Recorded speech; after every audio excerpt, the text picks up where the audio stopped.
online meeting while you're driving. Thank you.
Distinguished Mr. Harvey Rouse, Head of International Relations Unit, Director General for Mobility and Transport, European Commissions. Mr. Rafael Quarto, Head of Economic and Trade Section, European Union Delegation to Indonesia and Brunei. Head of Center for Partnership Facilitation and International Organization, Ministry of Transportation. Head of Human Resources Development Center on Land, Sea, and Air Transportation, Ministry of Transportation. Directors and Head of Training Institutes under the Ministry of Transportation. Officials of the European Commissions, European Union Delegation to Indonesia and Brunei, Ministry of Transportation of Indonesia. Cadets, participants, guests, ladies and gentlemen, good afternoon. Assalamualaikum warahmatullahi wabarakatuh. Shalom, Om Swastiastu, Namo Buddhaya. My name is Naomi Apriani, and it's a precious chance for me to be your master of ceremony on this very special occasion, General Lecture. First of all, let's say thanks to God Almighty, who has given us health and mercy so we can attend and participate in this special event without any obstacles. Welcome to General Lecture, that is collaboration between the Agency of Human Resources Development and European Delegation. This lecture is about current transportation condition in the European Union and its challenges. On this special afternoon, we have several agenda which consists of 6 sessions. First, opening. Second, singing Indonesian national anthem, Indonesia Raya. Third, remarks from Mr. Rafael Quarto, the head of Economic and Trade Section, AU Delegation to Indonesia and Brunei. Fourth, opening remarks from Mr. Popik Montanasya, the Secretary Agency of Human Resources Development on Transportation, Ministry of Transportation of Indonesia. Fifth, main lecture from Mr. Harvey Rose, guided by moderator, Mr. Captain Sahatua Simatupang, the head of Human Resources Development Center on Sea Transportation. And lastly, discussion. As the first agenda of today's event, let's stand together to sing Indonesian national anthem, Indonesia Raya. I would like to invite all the participants, ladies and gentlemen, to stand up.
To all the participants, please kindly have a seat.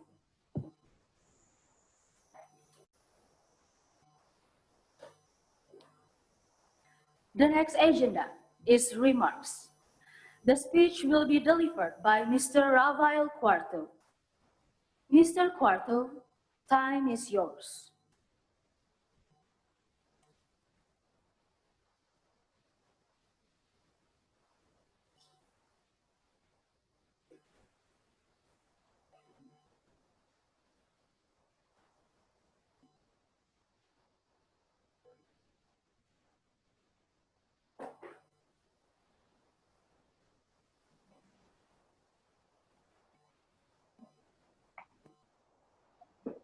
Okay, now you can hear me, I hope.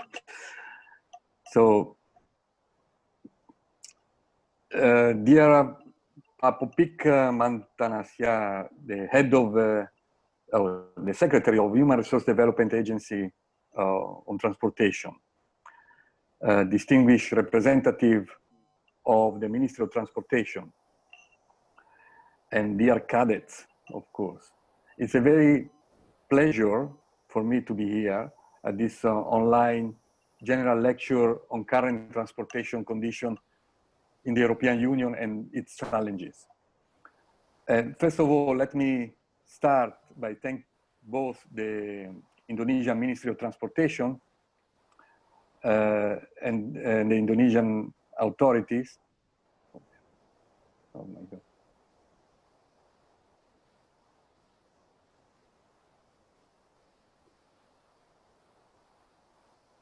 I'm still online. Yeah. And the Indonesian authority, especially the Human Resource Development Agency on transportation, for organizing this event. And further, I would like to thank all cadets of land, sea, and air transportation for your engagement today. EU and Indonesia are important partners engaged in cooperation on transport, both bilaterally and also at the regional level, in particular through the EU-ASEAN Transport Dialogue and other high-level forums, such as the Asia-Europe meeting. In September 2017, the then European Commissioner for Transport, Mrs. Violeta Bulc, attended actually the 4th ASEM Transport Ministers meeting in Bali. And also following this meeting, visited Jakarta, where she had a meeting with the Minister of Transportation and also the coordinating minister for maritime affairs. And during these very important meetings, both sides agreed to to develop cooperation on many areas. And the follow-up of this engagement, concretely, has been a workshop that the European Commission and the European Maritime Safety Agency, EMSA, held in December 2019 on the topic of safety standards for passenger ships. And this event took place in Lisbon, in Portugal, where is the siege of this agency, and 12 participants from Indonesia, mostly from the Ministry of Transportation, attended this event. Moreover, of course, Indonesia and EU are engaged on the regional front, and one of the engagement is on the negotiation for ASEAN European Union comprehensive air transport agreement. And this negotiation started in June 2016 and hopefully will be concluded soon. And I think that this agreement, once concluded, could be one part of the solution to reverse the very negative impact on ASEAN carriers of the COVID-19 crisis. So we hope that this negotiation that has been now during 8 rounds could be concluded soon. The ASEAN-EU Comprehensive Air Transport Agreement will be the first block-to-block agreement at an intercontinental scale, and will cover a wide range of regulatory convergence, market access, safety, security, air traffic management, social, consumer, environmental protection, and fair competition. So it's a very broad agreement. We all know that the crisis hit hardly the sector, the transportation sector, and all the implemented air travel restriction, of course, have an impact also on the tourism sector. So we really think that this agreement could be part of the solution also for this important sector of the Indonesian economy. Coming to today's lecture, the EU is well aware that human resources development in Indonesia one of the priority, and in particular, we underline the importance of international cooperation. So in order to improve the quality of your studies, that will be enhanced by the engagement with international players. The EU, to this end, is still very ready to lend any support and technical assistance that the Ministry of Transportation may require. For example, another area of development could be curriculum harmonization following the EU practice. I'm very happy to have here today with us Harvey Rose, who is the head of the International Relations Unit of the European Commission, the Director General for Mobility and Transport. And he is also a very good friend of Indonesia, as it's been posted here. Actually, he's been my predecessor in this role, so he knows very well Indonesia. So I encourage all you to engage with him in this lecture and take the opportunity to engage as much as possible with Harvey. So I wish you a very fruitful discussion and a very useful opportunity to learn from the European experience. Thank you very much for your attention.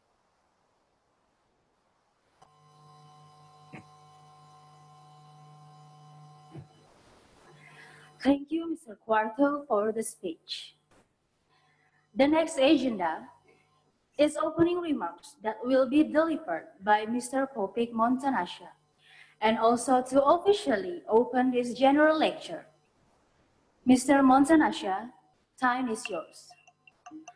Thank you, MC.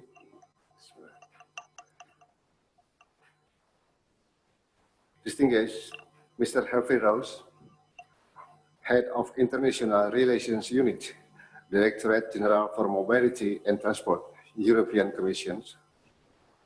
Mr.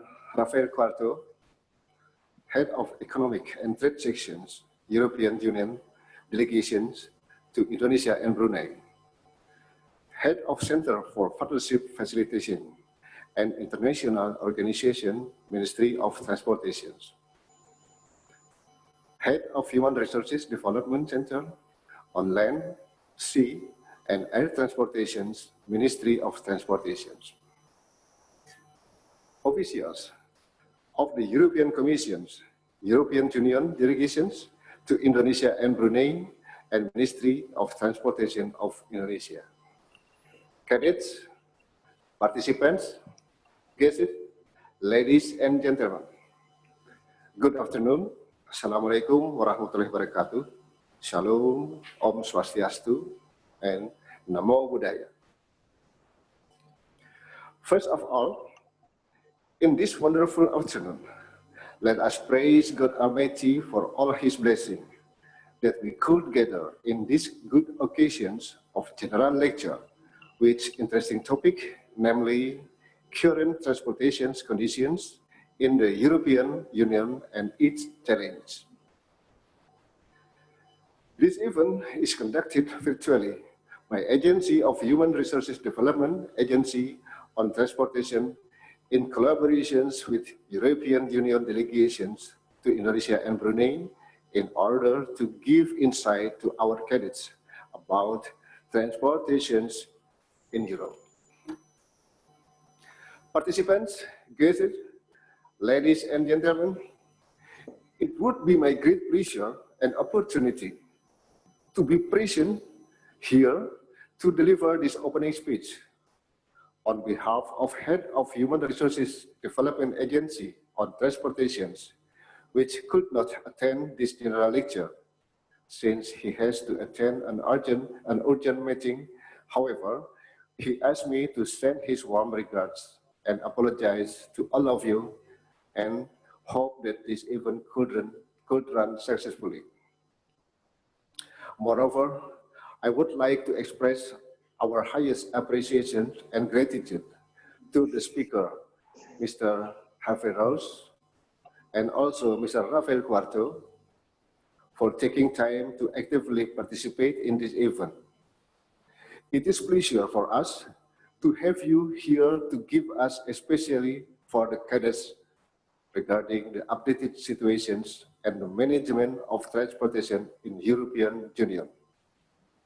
We understand that European countries have more advanced technology and management transportation system. Therefore, by this general lecture, we hope that the speakers could share their success story about how to establish and improve their systems. And for cadets, I hope you all could gain the knowledge and learn more and expand your understanding about transportation system in Europe. I hope Captain Sahatua Simatupang, as our moderator in this golden opportunity today, can facilitate the curiosities of the cadets. Participants, guests, ladies and gentlemen, I would like to take this opportunity to introduce our agency to the speakers and participants. The Agency of Human Resources Development on Transportation is an institution under the Ministry of Transportation which responsible to develop the human resources on transportation. This role and responsibility has manifested by establishing the grand design of human resources development on transportations, which consists of land transportations, sea transportation, and civil aviation.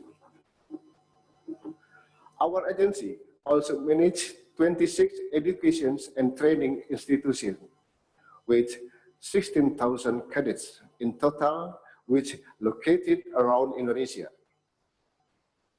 One of our strategies to enhance the value of our graduates in national and international transportation industry is through improvement the quality and competencies of the cadets, fulfillment of the national and international standard. Also, one of the most important thing that considered to be focused on. This general lecture by Embassy and our international cooperation partners could be the excellent option. Participants, guests, ladies and gentlemen, current Indonesia's mission is to add value and to improve the quality of transportation services that are reliable. We need to start innovations from young people, especially our cadets, which can turn the impossibility into opportunities. Therefore, we hope to increase the quality of human resources, especially for our cadets. As stated by President Jokowi on his presidential speech, developing human resources is on top of priority. Through a capable human resources program, President Jokowi hopes that Indonesia will start reforming the vocational education and training system, which is carried out in an integrated manner. Our event today would be a notable one, since we have important and competent speakers.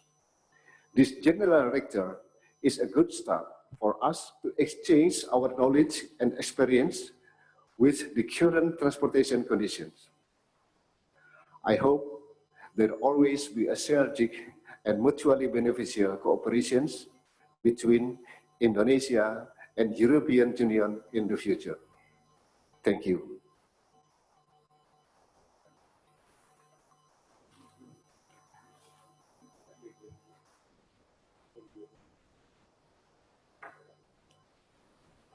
Thank you, Mr. Montanascia, for the speech. Our next agenda is main lecture from Mr. Harvey Rose, guided by our moderator, Mr. Captain Sahatua Simatupang. For Mr. Captain Simatupang, Time is yours.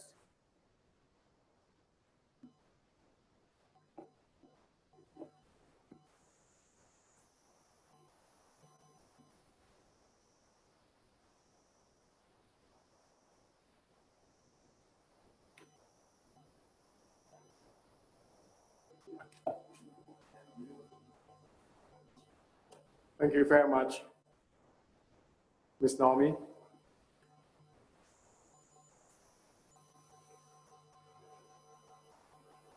Good afternoon, the Honorable Mr. Sugiharjo, Head of Human Resources Development Agency of Transportation, Ministry of Transportation, represented by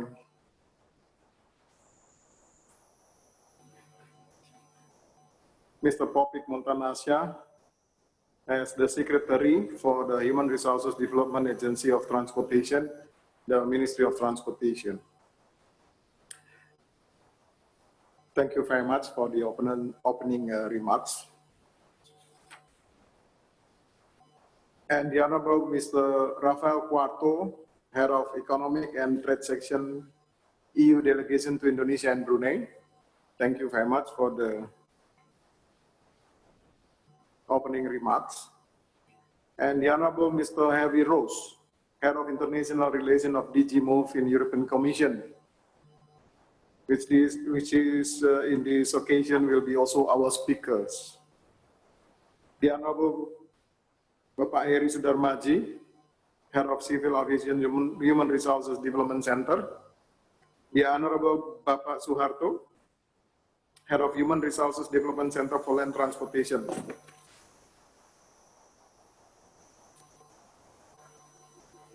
Cadets, lecturers, officials of our proud schools, ladies and gentlemen, and participants. Welcome to the general lecture with the topic of current transportation condition in European countries and its challenges. My name is Saat Simatupang, and I am your moderator for about 100 minutes. First of all, as a moderator, I think we have already a guided instruction from Ms. Sindhu for the participants. And I will briefly introduce our guest speaker, Mr. Harvey Rose from DG Move in European Commission. The Commission Directorate General for Mobility and Transport is responsible for EU policy on mobility and transport. He is Head of International Relations of DG Move in European Commission. As a public diplomacy, professional possessing over 25 years. He has an experience in both private and public sectors. He has extensive multicultural and diplomatic experience and knowledge in Asia and East Africa, having worked in the 3 delegations of the EU. He was the head of trade and economic section in Jakarta, leading trade relations and negotiations on ground with Indonesia and Brunei Darussalam, as well as ASEAN. In addition, he served as the head of political and trade section in Kenya and Uganda. During his time delegation and also through his earlier work in DigiTrade, where he headed up the bilateral relation with Turkey and contributing to the communication strategy of DigiTrade.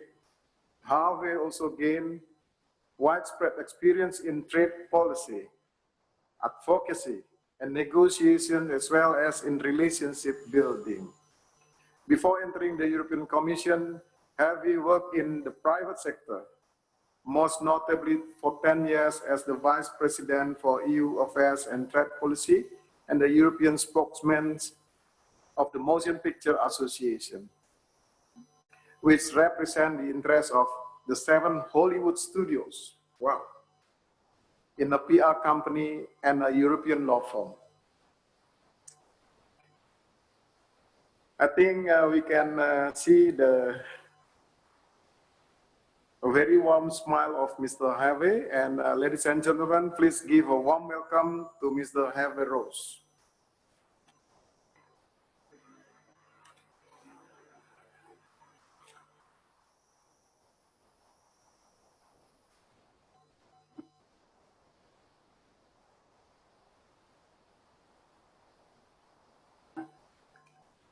Yeah, Mr. Rose, the floor is yours, sir.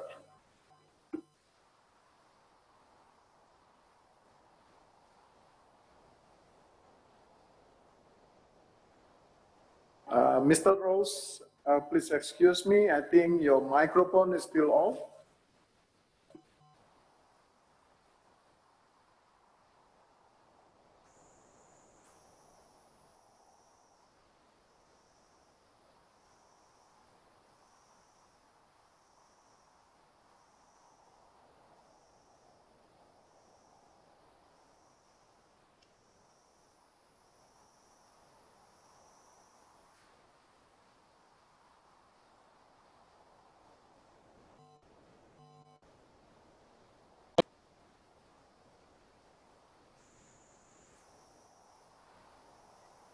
Very good. Yeah, we got Yeah. you now. Okay. Please continue, Well, sir. Thank you. Mr. Popik Montana Saya, Secretary of Human Resources Development Agency on Transportation, Captain Sahuda Simatupang, Head of Human Resources Development Center on Sea Transportation, and my good friend Pak Rafaelo Cuarto, Head of the Economic and Trade Section in the EU Delegation to Indonesia and Brunei Darussalam. So, dear colleagues, dear friends, good afternoon, everyone. Selamat sore. Apa kabar? Apakah Anda mendengarkan? Bagus.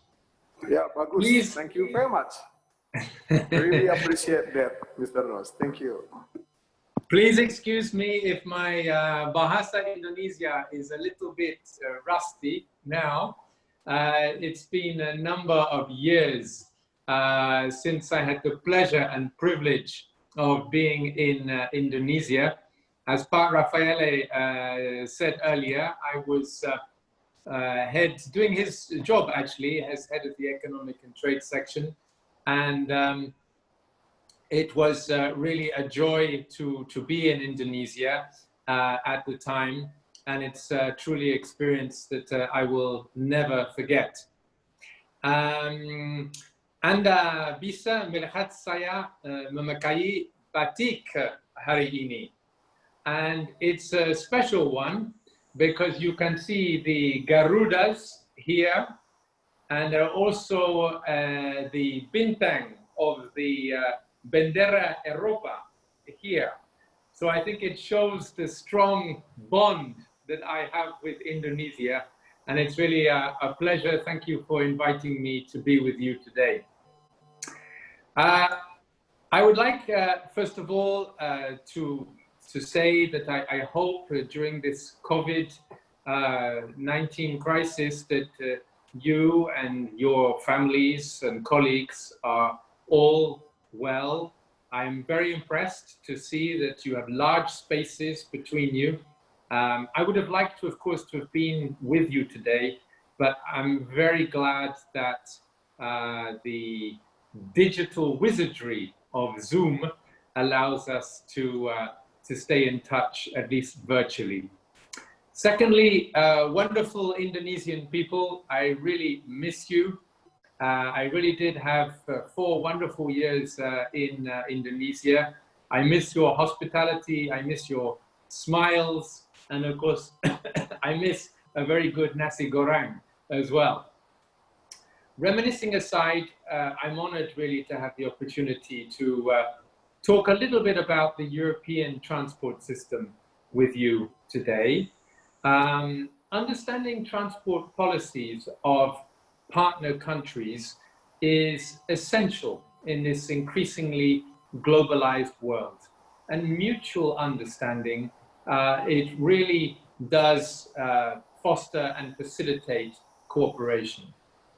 Now, often the challenges faced by transport systems in different corners of the world are ultimately very similar.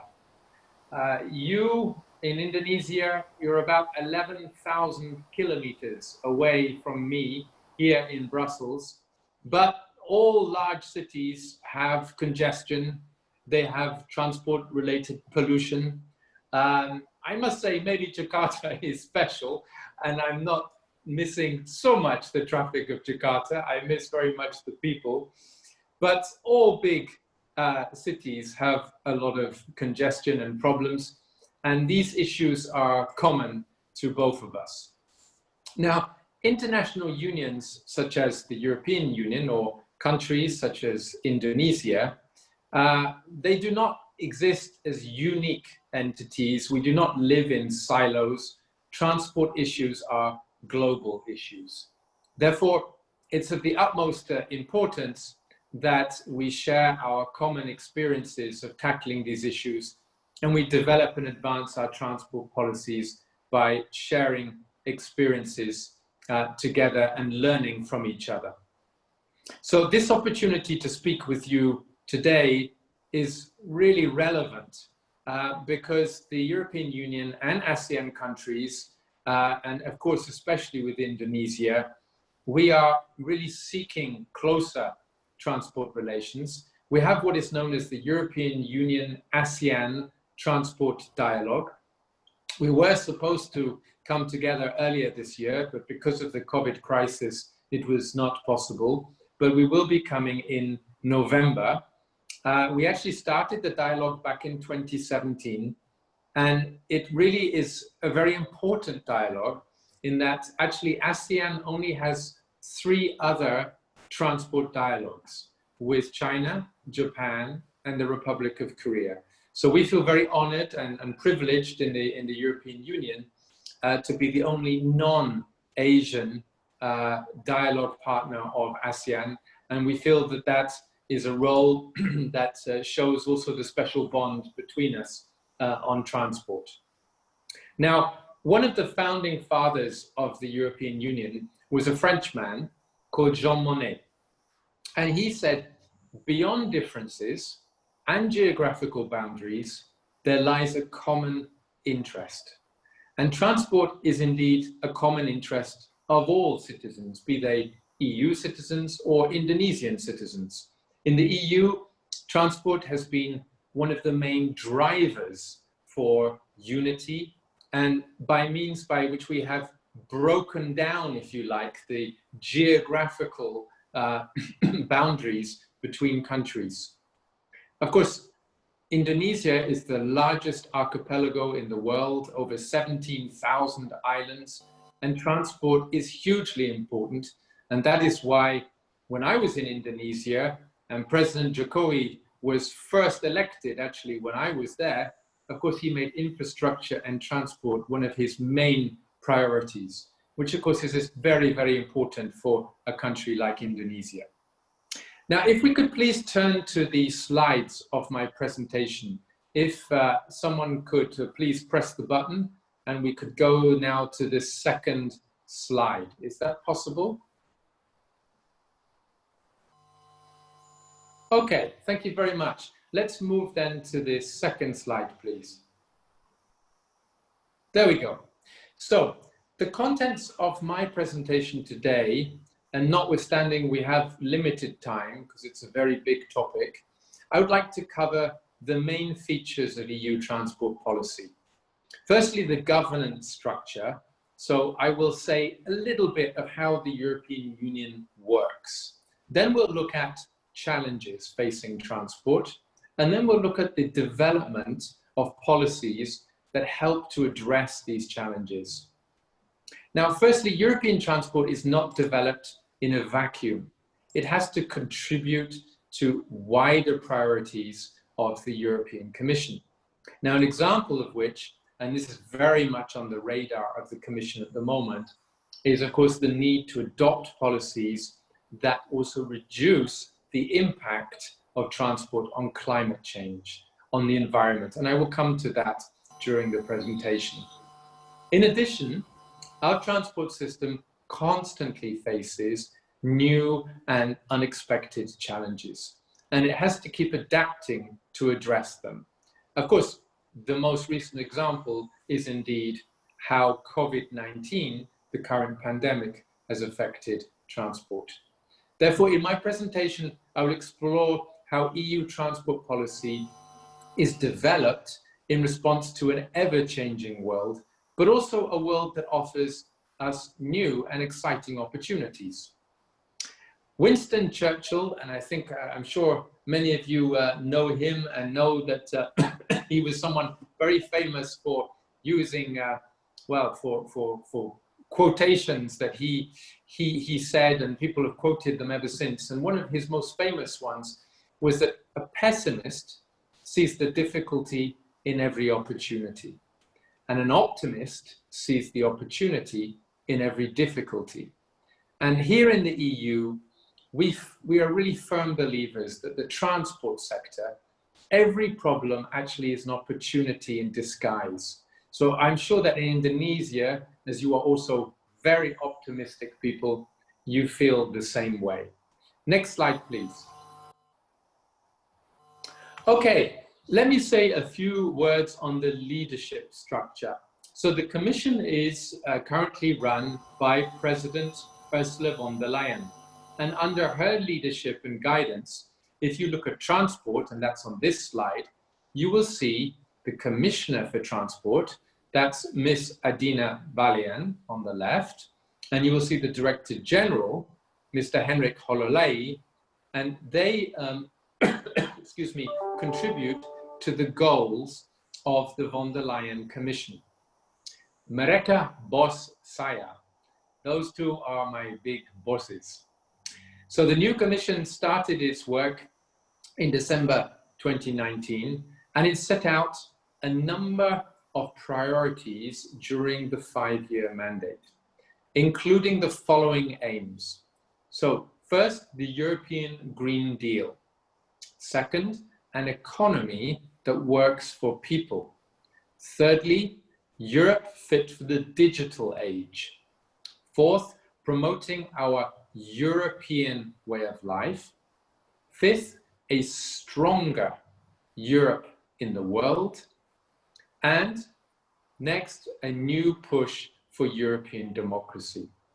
So regarding the specific objectives of the Commission in the area of transport, our aim is to promote mobility that is efficient, safe, secure, and environmentally friendly. And we want to create also conditions whereby it is a competitive industry that can create and generate jobs and growth.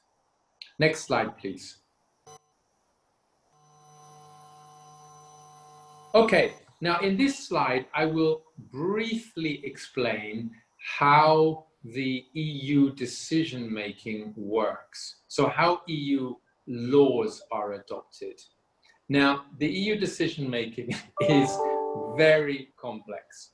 So if you are not confused by this, I will know that you are not paying attention.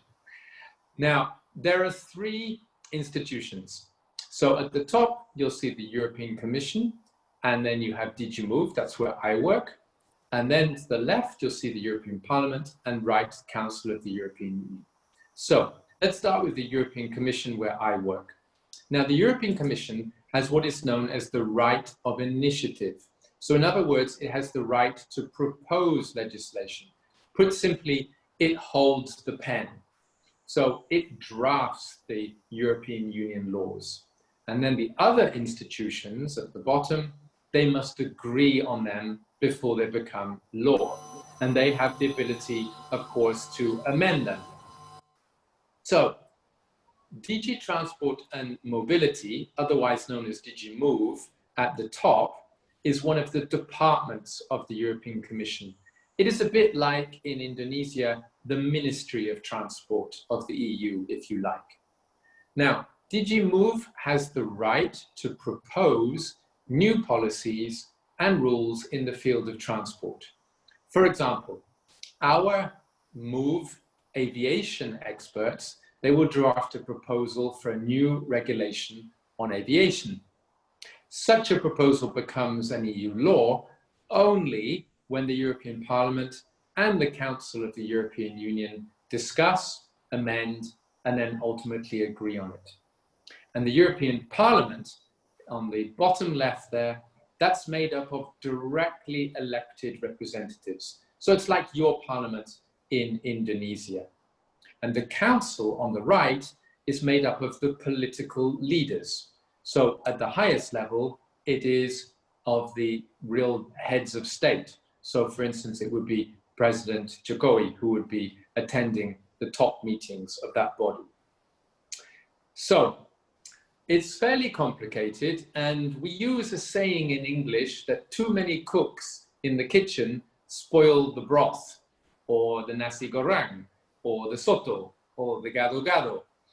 And when there are many actors involved in a certain procedure, this can a bit feel like that. But the EU decision-making procedure ensures that there's a very democratic process. So I hope that was clear. Don't worry, there will not be a quiz afterwards, but it's important that you know a little bit about how we do adopt transport laws. Next slide, please.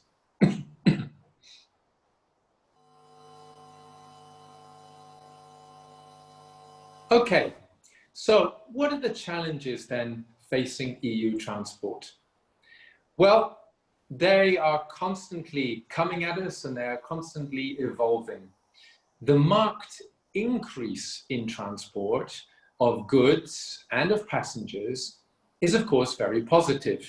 We are able to move things around our countries, around our regions, around the world, and people are able to, of course, also do the same with ever more ease, but it also brings negative consequences, such as macet, you can see in the photo there, polusi, and the increased risk of accidents, kecelakaan.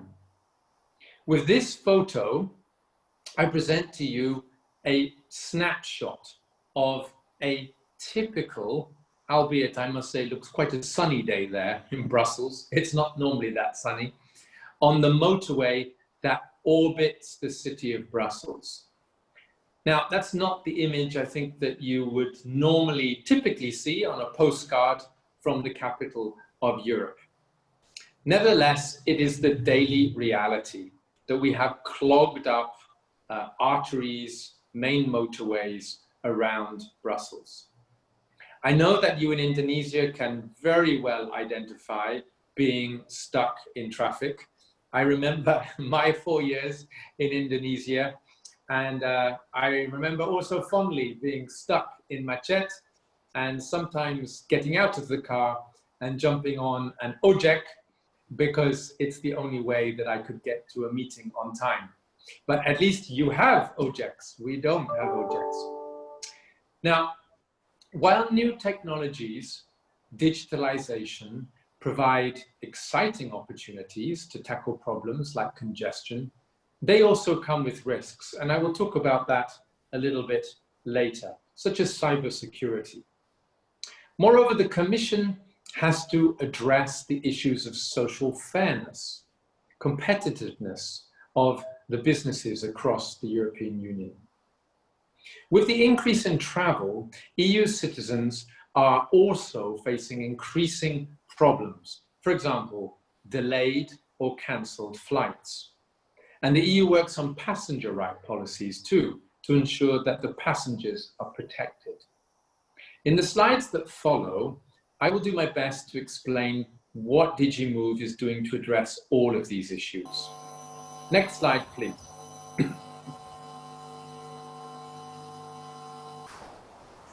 Here, you will see the big word in green at the top, sustainability. Now, that is a very, very key word for us. We are actually looking at a 90%, I'll repeat it, it's up there on the right on the slide, a 90% reduction in transport emissions by 2050. That is our goal. Decarbonization is one of the main challenges facing transport sector. Transport is essential for the European Union. It is essential for Indonesian economy, but transport emissions, if you take the EU, for instance, transport emissions account for 1/4 of all EU greenhouse gas emissions, and those emissions are increasing. So if you look at the different transport modes, the biggest polluter in transport by far is the road transport sector. It accounts for 72% of the total transport emissions. Followed by the second most polluting is maritime, ships. The third is civil aviation, and then finally the least polluting are railways. Now, even though the aviation sector is only the third biggest polluter, it's about 12% of the total of transport emissions. It has almost doubled its carbon footprint in the last, let's say, two decades, something like that. So it's growing very quickly. Now, transport risks becoming the largest emitter of carbon dioxide after 2030 if immediate action is not taken. So transport is essential for all of us. It's so important for our economies. It's so important for people-to-people contacts, but we must make sure that it's more sustainable. So what have we done in Europe to address this? Well, it's called the European Green Deal. And that was adopted last December. Now, as I previously said, the target is very ambitious, 90% reduction in CO2 emissions by 2050. But we aim to be a world leader in Europe on this. We should also not forget that there are external costs, and they're huge. A recent study in Europe showed that the total external costs of transport amount to the equivalent of 1 trillion euros annually. So what are those costs? Well, the main contributors are pollution, accidents, and congestion. And road, again, is the largest contributor, accounting for 3/4, 75% of total external costs. So it's clear that we do have, let's say, very joined up transport systems, but when it comes particularly to road, we can do much better, and we must do much better. So these findings contribute to the Commission's goal of improving efficiency within the overall transport system. And we must reduce emissions, congestion, air pollution, and improve the quality of life of our citizens. So we are thinking, therefore, the way we structure our transport policy. The great physicist Albert Einstein, he said, we cannot solve our problems with the same thinking we used when we created them. Now, this is very true also of transport. So we must constantly evolve in our thinking. And we are putting multiple tools in place to help us reach our ambitious goal. For instance, we must look at the increased use of alternative fuels. We must look at technical and digital innovations, price signals, so internalizing costs through road charging, promoting multimodality, so shift to low emission modes, especially on rail and inland waterway transport. Now let's break down these into concrete policy measures that the European Union has been adopting. DG Move is putting a big emphasis on alternative fuels for all transport modes and has developed a policy that requires and incentivizes the use of alternative fuels. Now, even back in 2014, so over 5 years ago, we adopted legislation on the deployment of alternative fuels infrastructure. What does that mean? Well, it means that the EU member states are required to provide a minimum of recharging points for electric vehicles.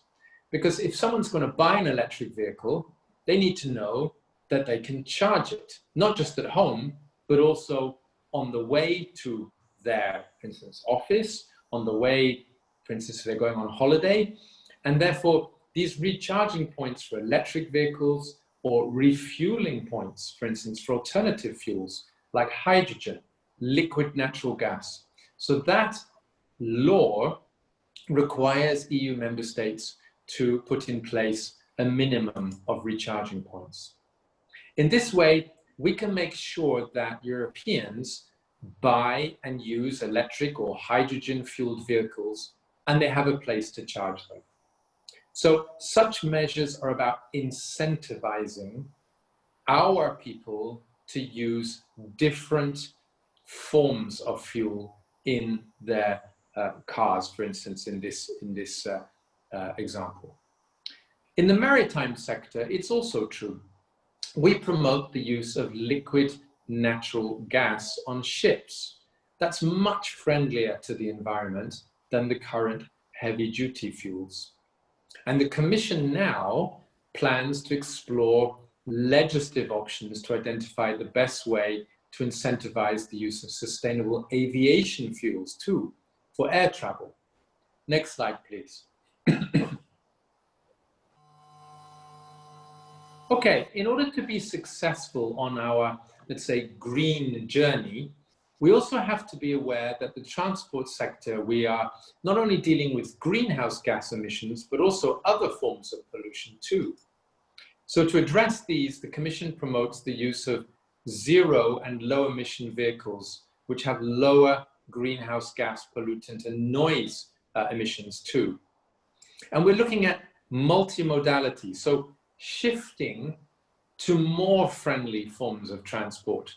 For instance, rail, trains, and inland waterways, as well as increasing the efficiency of the system in general. For maritime transport, a transport sector that is very close, of course, to Indonesia, the largest archipelago with a fine maritime tradition, we are developing a policy that helps reduce discharges of ship-generated waste at sea. The so-called directive or law on port reception facilities that was adopted just last year to protect the marine environment by reducing discharges, waste from ships, and to improve efficiency of maritime operations in ports. So it seeks to ensure that waste is delivered on shore, on land, and not just thrown into the sea. In particular, garbage, including waste from the fishing sector, such as old fishing gear, nets, instead of it just being dumped into the sea.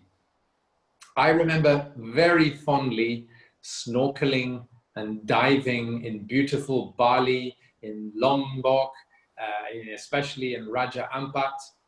And we all understand that we must protect these waters from pollution.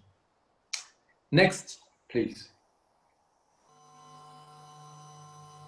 Okay, digitalization. Now, this is very much a challenge and an opportunity. Now, as we have a saying, there are always two sides to the same coin. And we certainly see digitalization as being that, challenge and opportunity. Digital technologies can make transport and mobility smarter, safer, greener. But, and I mentioned this earlier, cybersecurity is one of the biggest issues surrounding digitalization. And there are also social impacts linked to digitalization too. So while we are seeking to address those issues, we also want to grab the fantastic opportunities that are offered by digitalization with both hands. Intelligent transport systems are vital in this regard. In many respects, today's vehicles are already connected devices. Today, millions of cars and trucks, they're equipped with onboard navigation systems that are able to process real-time traffic and travel information. No doubt, and I left Indonesia about 4 years ago now, even the Bluebird taxis are much more connected now. And in the very near future, they will also interact directly with each other and with the road infrastructure. So the car will be talking to the traffic lights. They will know exactly where there are problems, congestion, and so forth, and we can manage traffic much better. Now, I hope that the photo that you saw of the congested Brussels motorway and those terrible macet in Indonesia will be assisted by this new technology. And it will also make it safer because we will move to automated cars, so driverless cars in the future. Most accidents are caused by human error. And then we will have also less congestion because we will have the efficiency, if you like, of automated driverless cars. They will be all talking to each other, avoiding each other. And also it will mean, hopefully, that we will not have to park our cars anymore either. This is a new policy field in the EU transport sector, and we refer to it as cooperative intelligent transport systems. So this is the case where acting on an EU level is especially important. If we want to ensure the deployment and effective use of intelligent transport across the EU, we need to ensure interoperability. And that's a very important word. Interoperability means that different systems must all work together, or preferably one adopts the same system. And this is what we are seeking in the EU between different member states. So to put it simply, we will need to ensure that an intelligent car sold and used in Germany can talk to a car and traffic infrastructure when it crosses the border and arrives in Belgium. And that is why a couple of years ago, 2016, the European Commission adopted a European strategy on cooperative intelligent transport systems. And the same could, of course, apply for you. If, for instance, you can imagine a truck from Indonesia talking with infrastructure in, for instance, Malaysia and then in Thailand. So you may ask if DG Transport and Mobility also proposed legislation on digitalization of other modes too. Well, yes, the answer is we do. Last year, the Commission adopted a regulation for a European maritime single window, so for ships, which aims to simplify administrative formalities for ships. Your administration may well be actually very well aware of this because we presented it at the International Maritime Organization with many IMO members showing a very keen interest in this system. And of course, we are very available to share it more with Indonesia, should you wish. In the aviation sector, the Commission recently adopted rules on drones. Now that's really a growing phenomenon, offers great opportunities, but also, again, challenges. And we're looking for harmonized rules across the EU. And these rules include requirements for drone registration and operation. Next slide, please.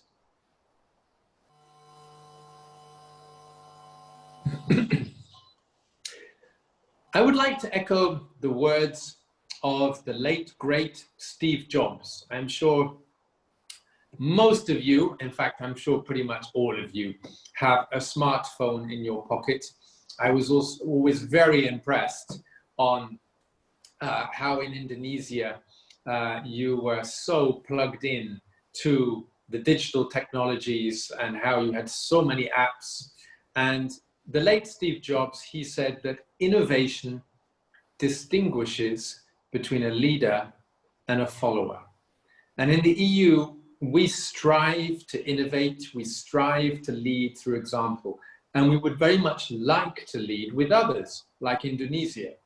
Europe needs transport research and innovation strategies which are capable of quickly responding to global trends. It has been said that transport is going to see more changes in the next 10 years than it's seen in the last decade. It is moving so fast. So we need to work together on adapting our policies, on using that innovation in a good, positive way. And the EU transport research is funded by Horizon 2020. That's our overarching research funding instrument. Next, please. Okay. Well, another big issue for EU transport policy is capacity. Sorry, but yes, there's another photo of a big machete. And it's not just our roads that are crowded. On the right-hand side, and I hope you can see that, you can see a map of Europe, and that map of Europe is covered with lots of little planes. And pre-COVID-19, that would be a typical picture of the number of planes in the sky over the European Union. Our skies are getting very, very crowded. So both passenger and freight traffic are increasingly rapidly in Europe. On the left, investment in transport infrastructure and efficiency measures are key. So the EU is investing in infrastructure improvements across transport modes when the congestion is a serious problem. We're looking at improvements to trans-European transport networks, the single European network for all transport infrastructure. I shall come to this shortly. And we're also looking at air traffic management efficiency measures. If we do not work on air traffic management, the fact is that our skies will become so busy that many flights that, let's say, there is demand for from passengers simply will not be able to take off.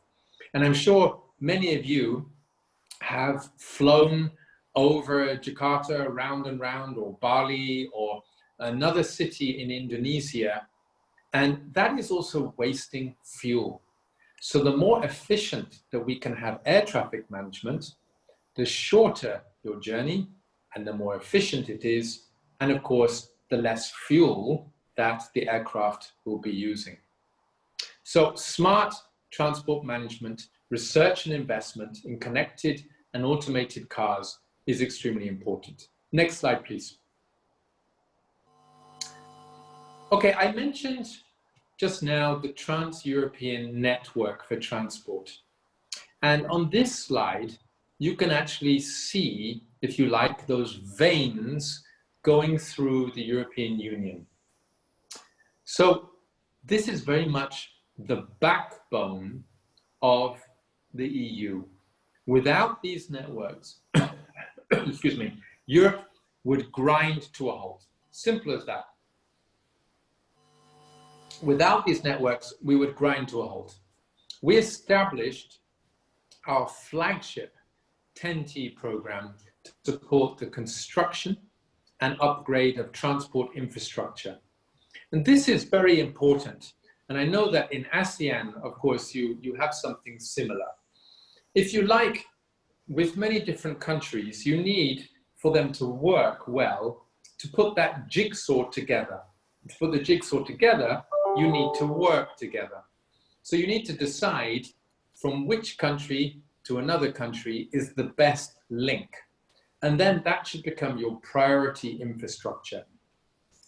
Now, I think many of you have heard of China's Belt and Road Initiative. Well, it's extremely ambitious, that's for sure. but the EU has actually been doing this for over 2 decades. And we have our policy, and that is the 10T, and we are extending our 10T now, not just in the European Union, it's being extended eastwards to the Western Balkans and to the Eastern Partnership countries as well. So with this comprehensive network, which is still under construction, the EU's long-term ambition is to connect all European regions, even those at the most peripheral areas, by 2050.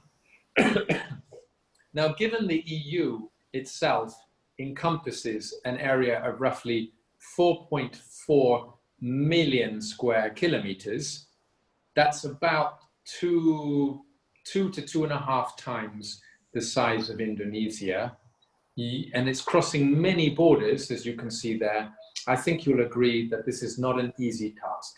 It's ambitious, but it's also crucial to make sure that we're all linked up together. Next slide, please. So, how do we finance this? Because it's all pretty expensive. Well, we have what is known as the Connecting Europe Facility. That, if you like, is the pot, the budget for this. And as you can see there, for the last 7 years, the budget was 24 billion euros. So it's something definitely, I think we can safely say, is a priority for the European Union. And what is also, I think, very important to add is that 80% of that 24 billion euros, it goes to funding rail projects and inland waterway projects. Why? Because they're the most sustainable forms of transport. Next, please. Let's turn now to what is most important in transport, orang-orang. Let us not forget the people. Creating an environment for safe and secure transport is essential, and the Commission strives to provide the highest safety and security standards worldwide. We have actually safety agencies for the different forms of transport. So we have the European Aviation Safety Agency, EASA, for aviation. We have the European Rail Agency, which looks after rail. And we have the European Maritime Safety Agency for shipping. And all contribute to advances in safety. Sound accident and incident investigations, of course, are very important to enable safety gaps to be identified and closed.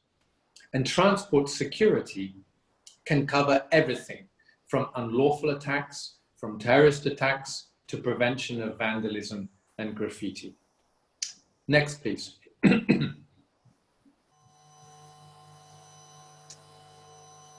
And now a topic which is, I think, very close to many of our hearts, road safety. It's really one of the most important aspects of EU transport policy. I can assure you that we concentrate on this, and while road safety in the EU has improved, in fact, the EU roads are the safest roads in the whole world, we still can do more. I can tell you, my passion is actually cycling. I am someone who loves to get on my bike and go for quite long distances. So bersepeda, cycling, is my passion. And I can say that many cars in Europe do not drive safely. Indeed, the number of deaths in Europe, deaths and injuries, is still far too high. It's around, and you can see the figure there, that there were 25,260 fatalities in 2017. This has come down a little bit. There are 22,800 who died last year. I'm afraid in Indonesia, it is higher. 32,000, and with, of course, a smaller population. So if you look at that comparatively, in the European Union, about 49 people per 1 million people died on our roads. And in Indonesia, it was more than double that, 120 per million people. And apart from the human tragedy, this has a huge economic cost as well. For Indonesia, it's about a 3% loss of GDP through road safety, fatalities, and injuries. Now, we must all work together to bring this down. The numbers are not acceptable, and we must continue to fight the good fight on this. For this reason, the European Union has adopted what is known as Vision Zero and Safe System approach to eliminate deaths and serious injuries on European roads. The aim is to achieve 0 deaths and serious injuries on European roads by 2050. And the interim target is that by 2030, we reduce them by 50%. Now, achieving this goal, of course, is not going to be easy, but we must try. And we must look at how we can do this. We must look at infrastructure. If you have poor infrastructure, you have generally more accidents. We have to look at vehicle safety. So the vehicles themselves must always be in good condition. We have to look at driver behavior, and we have to look at emergency responses. So we have recently undertaken actually a series of seminars and capacity building with ASEAN countries, including Indonesia, on this important issue. Next slide, please. Okay, also on orang-orang, let us not forget that transport is also very much a human sector. In Europe, it employs 10 million people. And the Commission strives to ensure attractive working conditions to retain the workforce, and especially women and young people. As you can see from this slide, unfortunately, most of the workforce in the European Union in transport are old men like me. So we need to attract more women and more young people. Next, please. Right, a very important slide, this one. Again, on orang-orang and the importance of transport. Well, the EU is the only region in the world where citizens are protected by a full set of passenger rights, EU passenger rights, whether they be by air, rail, ship, bus, coach. And this is something that we're very proud of. Europe has experienced a boom in mobility in the last 30 years. So we also introduced legislation across the transport modes to protect passengers and to make sure that they have rights. Now, the most common example is an EU citizen relying on his passenger rights, for instance, by airlines, or railway companies. The train or the plane can be delayed, or for instance, there could be denied boarding. There could be weak accessibility sometimes for passengers with needs. There could be lost baggage. And EU citizens have rights on all of these. Now, as you can see from this slide here, MOVE tries to address this lack of awareness with numerous campaigns. This was a campaign that went out alerting European Union citizens to their rights. And despite how it may look in this photo, the EU is not trying to promote that you wear your wedding dress when taking a flight. I would even go as far to say that perhaps it's not the best idea to take a flight on your wedding day. So while Garuda is one of my favorite airlines, has anyone taken a flight on their wedding day? I guess not. And despite all the protections, EU law also can guarantee its citizens quite a lot, but it cannot guarantee that you get to your wedding on time. Next, please. Excuse me, Mr. Rose. Yes. It's, 1 minute to go. Thank you. Okay. Thank you very much. I have just 2 more slides.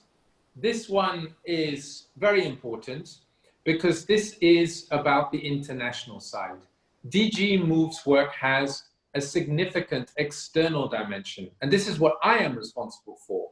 So we negotiate international transport cooperation agreements. We also negotiate comprehensive air transport agreements. We've concluded such air agreements with the United States, Canada, Israel, Georgia, Morocco, many other countries. And the center of gravity of world influence is moving eastwards towards you. And therefore, we are also negotiating aviation agreements with the Middle East and Asian countries. We've finished one with Qatar. We are nearing the end with Oman. And of course, we are negotiating the first ever block-to-block comprehensive air transport agreement with the ASEAN region. So this will bring together more than 1 billion people. And we also maintain strong relations with strategic partners such as Japan and China. We have very close relations with the neighborhood, so Western Balkans, Eastern Partnership, Turkey, and so forth. And we're also very much stepping up our relations with ASEAN. This is very important to us, and I mentioned the EU-ASEAN Transport Dialogue, which we started in 2017. And now we look at all issues and how we can deepen our relations. So, during the dialogue in Thailand 2 years ago, we also identified many other areas that we could look at, including digitalization and decarbonization. And we have transport dialogues also with other countries such as Japan, Israel, Georgia, Azerbaijan, Turkey, and Ukraine. Next slide, please. And this is my last slide. So before concluding, if I may, I would like to briefly touch upon the Commission and, of course, the COVID-19 pandemic and what we've been doing. Well, it was important to take swift action on a European level in order to stabilize the situation. The Commission has been helping EU residents stuck in third countries. To date, we've actually assisted repatriating 500,000 citizens. Although I must say, if I was stuck in Bali, I'm not sure that I would want to be repatriated. And the Commission has also issued guidelines on green lanes to member states to ensure the speedy, continuous flow across the EU of freight. So now we're working with member states to limit the impact of the reintroduction of opening, if you like, our traffic with each other. And there, it's very coordinated, and we're working very closely together.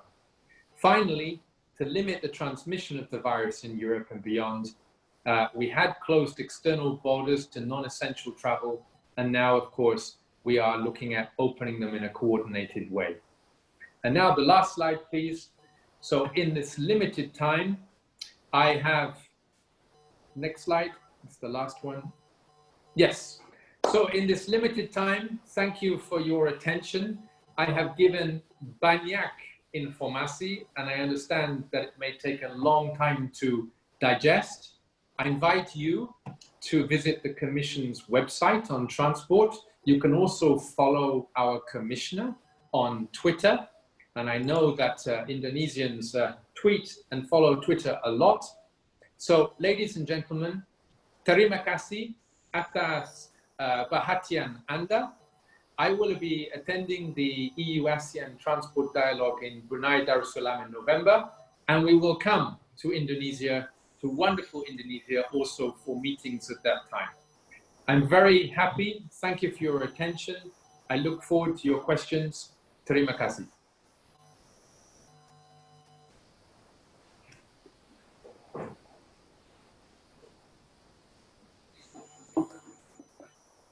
Thank you very much. I think it is a very enlightening presentation.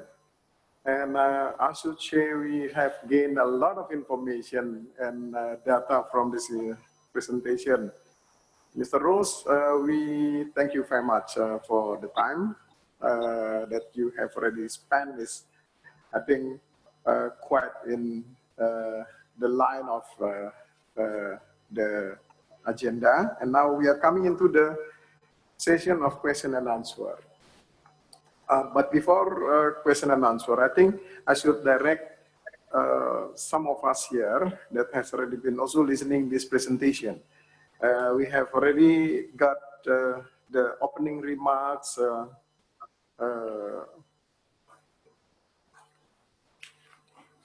from Mr. Quarto, and within these opening remarks, I think there has been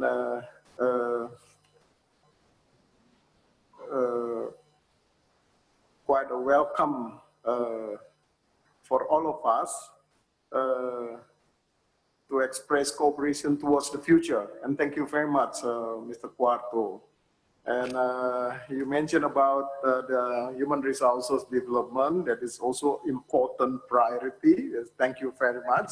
So within that remarks, we believe that we have an understanding each other now completely. And the presentation, I took note quite a lot of numbers of information that will be very much valuable for our cadets and lecturers. I think the cadets and lecturers are very happy, and we have sorted out quite a lot of numbers of questions, but I don't think the time is enough for us. So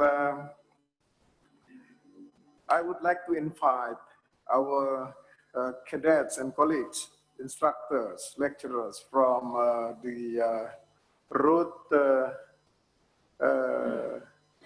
transport sectors, which is the Indonesia Polytechnic of Land Transportation Bekasi and the Indonesia Polytechnic of Railways Madiun, and the Polytechnic of Inland Waterways, Lake and Ferries Transportation Palembang, and Polytechnic of Land Transportation Bali, and Polytechnic of Road Transportation Safety Tegal.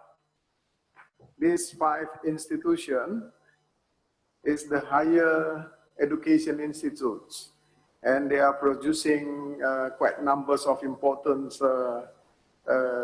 associate degree and graduates, and we are proud of them. So I will allow the first participant from Indonesia Polytechnic of Land Transportation Bekasi to raise their question.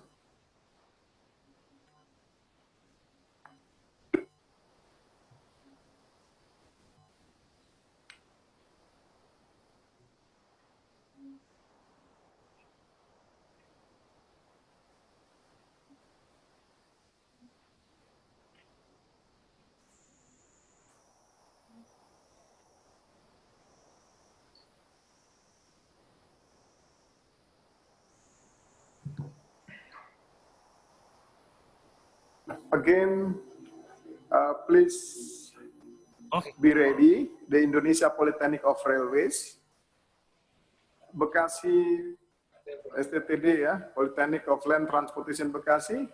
Yes, please. We take note 2 questions only from all of you guys. Please be happy of that because we have a limited time. Thank you. Assalamualaikum warahmatullahi wabarakatuh. Good evening, all the audiences. Let me introduce myself. I'm Civitas from Daya, I think for the clarity of your speaking, would you please open the mask so you can see clearly your face also, your beautiful face, female cadets. Let me introduce myself. My name is Andi Nabila Salsabila Putri from Daya Bekasi. First, I would like to ask some questions for the speakers, Mr. Murphy. Firstly, I'm very happy that I got the chance to join this seminar. When I listened to the success implementations of the smart transportations that happen in EU, you got the strategies to improve the mobility and transport problems in EU. By that, I'm really interested to learn deeper about all of the transport strategies you explained already. Do you think that maybe Indonesia could adopt one of those strategies that you explained?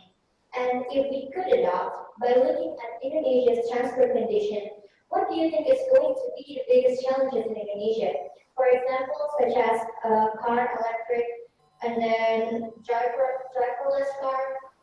And if you think so that we could adopt some of those strategies, will it be able to give some level of success and also give the same level of challenges as you got in the EU? Thank you so much for the chance to speak.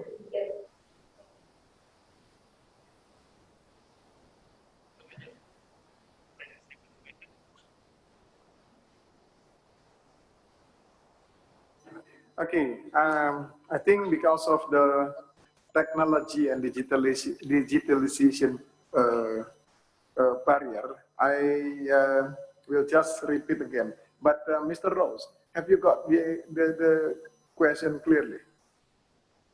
Well, okay, thank you very much. And there are two questions, yeah? Thank you very much. Would you be so kind that we continue for the next question, or you would like to directly answer this question? As you wish, whichever you prefer. Okay, let us continue to the next schools. Indonesia Polytechnic of Railways, Madiun.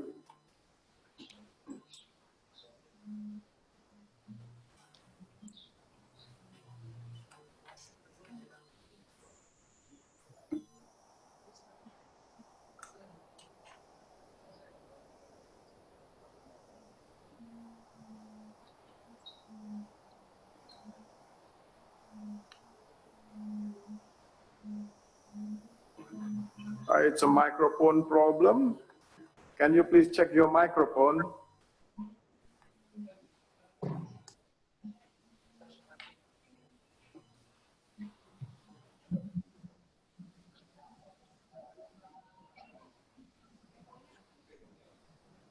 All right. Ya, Taruna, silakan. Please raise the question. Before I ask,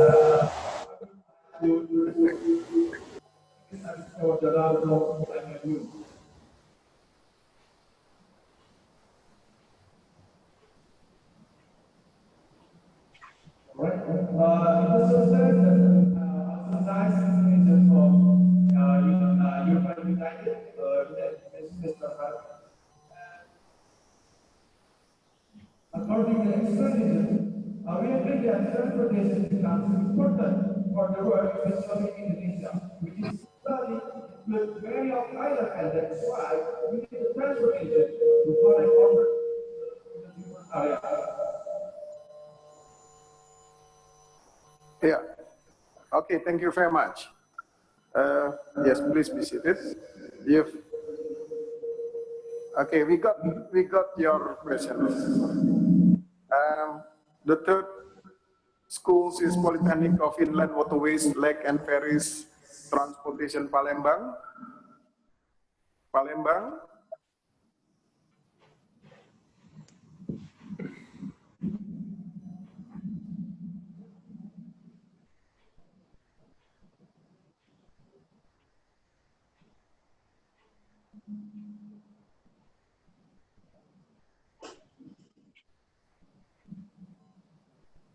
Yes. Taruni, yes, please raise your question. Excuse me, sir. Thanks for the chance that you given to me. My name is Dwi Sinisiaan from Inland Water and Ferries Transport Polytechnic of Palembang. Please allow me to give some question.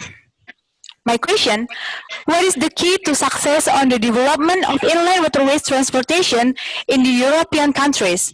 are the human and natural resources could be one of the keys to its success.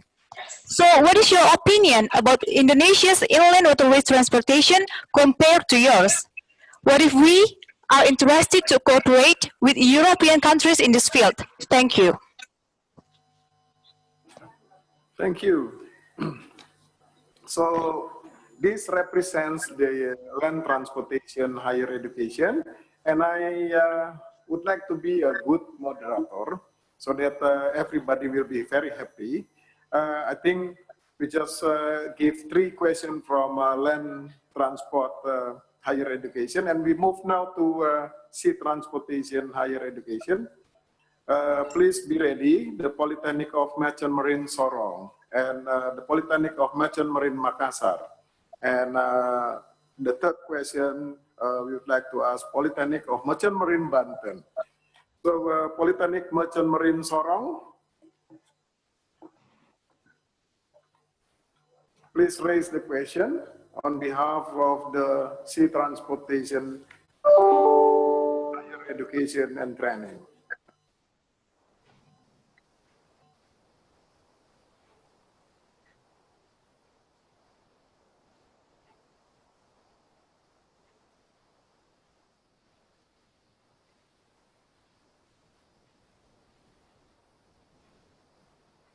Yes, Taruna.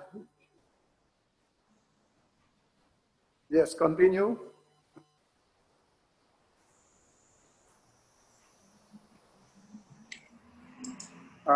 Excuse me, the speaker is still off. We can't hear your voices.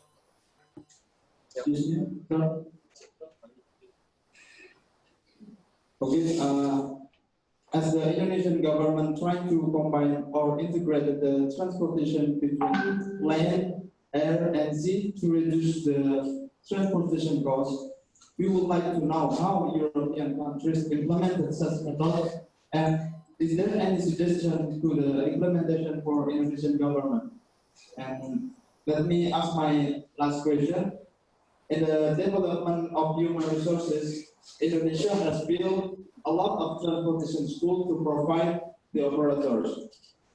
The issue in the revolution industries 4.0 is all operated by machines. How do the European countries prepare its human resources in the revolution industries 4.0? Thank you.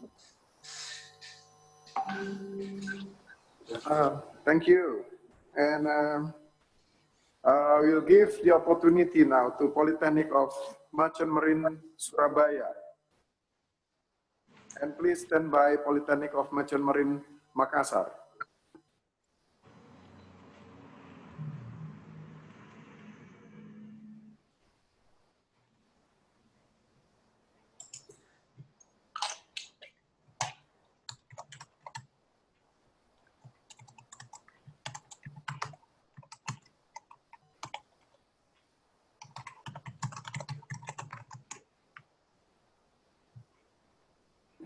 Surabaya.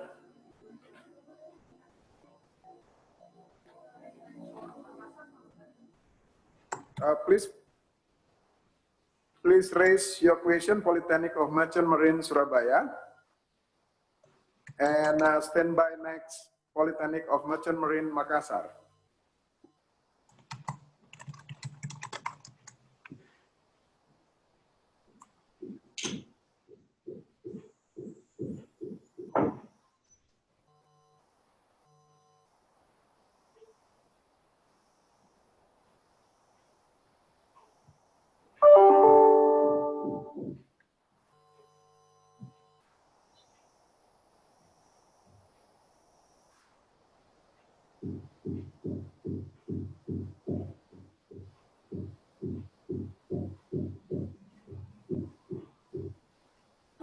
Surabaya.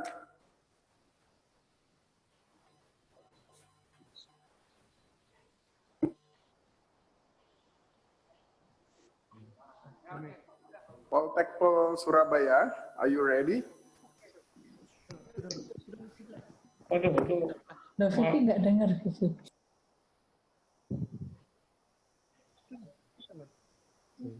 Biar dipersilakan.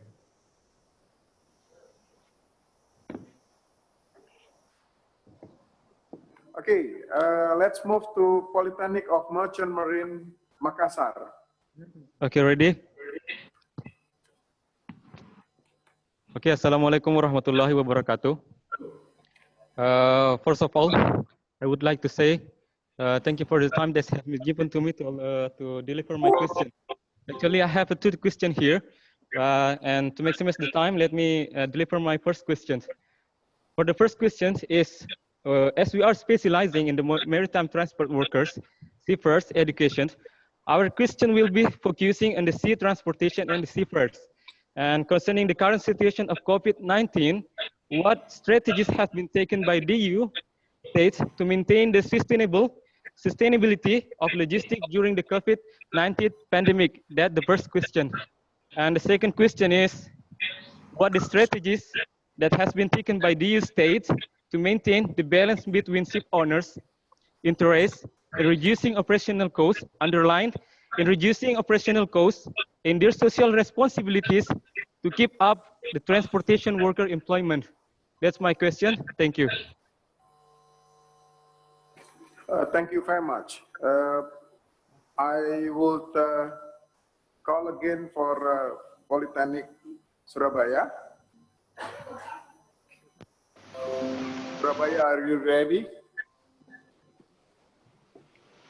If not, then I will continue now to Polytechnic Banten. Banten, are you ready?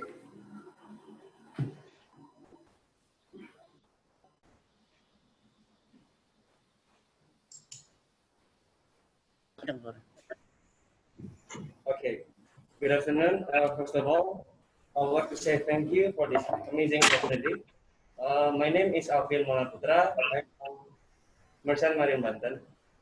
My question is, how to maintain transportation during this pandemic of COVID-19, and also to avoid the virus spreading or make the pandemic worse? Thank you. Thank you. It's a very short question, but I think very hard to answer. Now we come into the civil aviation. I will invite the Polytechnic of Civil Aviation Medan, and the second is Polytechnic of Civil Aviation Makassar, and the Polytechnic of Civil Aviation of Surabaya. The Poltekbang Medan.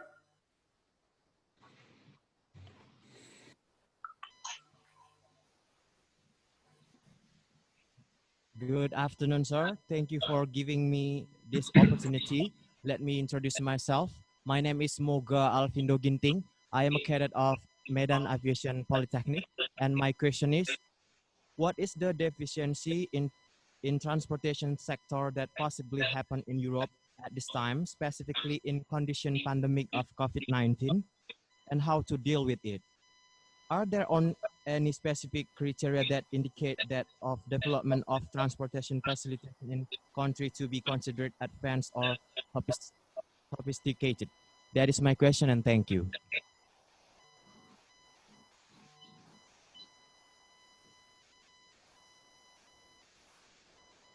Yes, thank you very much. And Polytechnic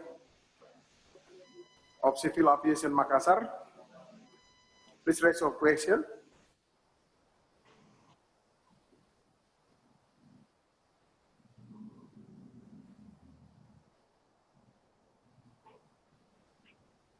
And Poltekbang Surabaya, please stand by.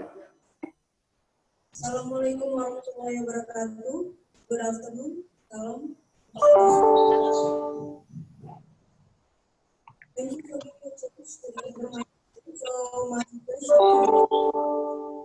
The European government supports aviation industry to get through this pandemic era. And as I read that European is now developing Skypreneur program, a system which addresses to tackling the issues and ensures safety, security, and privacy in the use of drones in European airspace. So my question is, what do you think about this? Thank you for letting me change to deliver my question.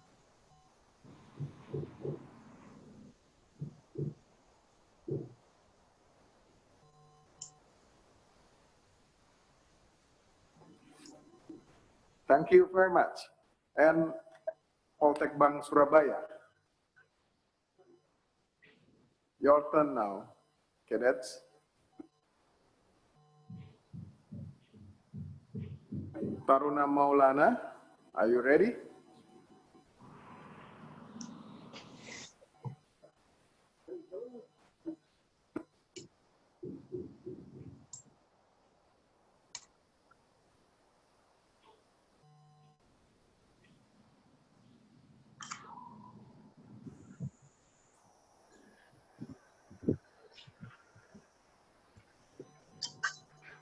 Okay, sir. Can I have Taruna Maulana on the screen, please?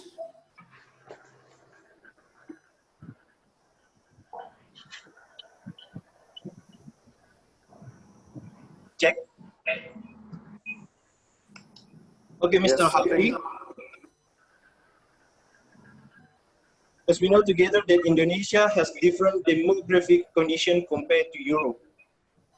So my question is, have you ever made some research analysis or study about the transportation condition in Indonesia compared with Europe from demographic point of view? Because from what we know and also has been mentioned by Mr. Hafi, transportation in European region is sophisticated and efficient. So we hope in the near future, Indonesia also would come to that step, would come to that level. I think that's all from me. Thank you. Thank you very much. So we got three denomination of the higher education, and we have 3 questions of each, and we have 9 questions all. Mr. Rose, there are 9 questions already. You may wish to answer for every transportation sectors, or you may also wish to answer the whole. It's yours now, sir. Thank you. Thank you very much, and thank you, terima kasih, to all of you for these very good questions.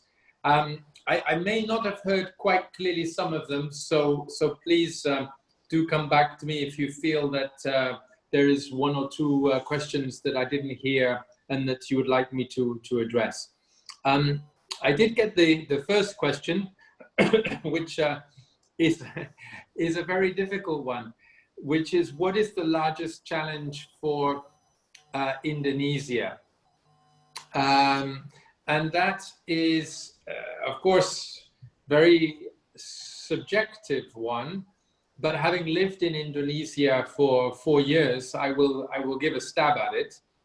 Of course, in terms of challenges, Indonesia is a very special country in that it's the largest archipelago in the world. So I think I'm correct that if you take from east to west of Indonesia, it's actually wider than the Atlantic Ocean. So it's an enormous country with many islands and a lot of water between those islands. So in terms of transport, the largest challenge is, I would say one of the largest challenges, of course, is bringing good connections between the peoples of Indonesia throughout this extremely large archipelago. The second, I would say, is that it's, of course, pinning down sustainable transport. I think we've all been stuck in macet in various parts of Indonesia, and we see that the roads that are built, they soon get full, there are soon traffic jams, there's a lot of congestion, and this needs to be addressed, both from a time point of view and also, of course, from an environmental point of view. Excuse me. So there, one of the, I think, areas that I spent quite a lot of time on in the presentation was that sustainable transport is the #1 priority for the EU. And I think it has to be the #1 priority for everyone, in that if we don't pin down sustainable transport, frankly, we are failing.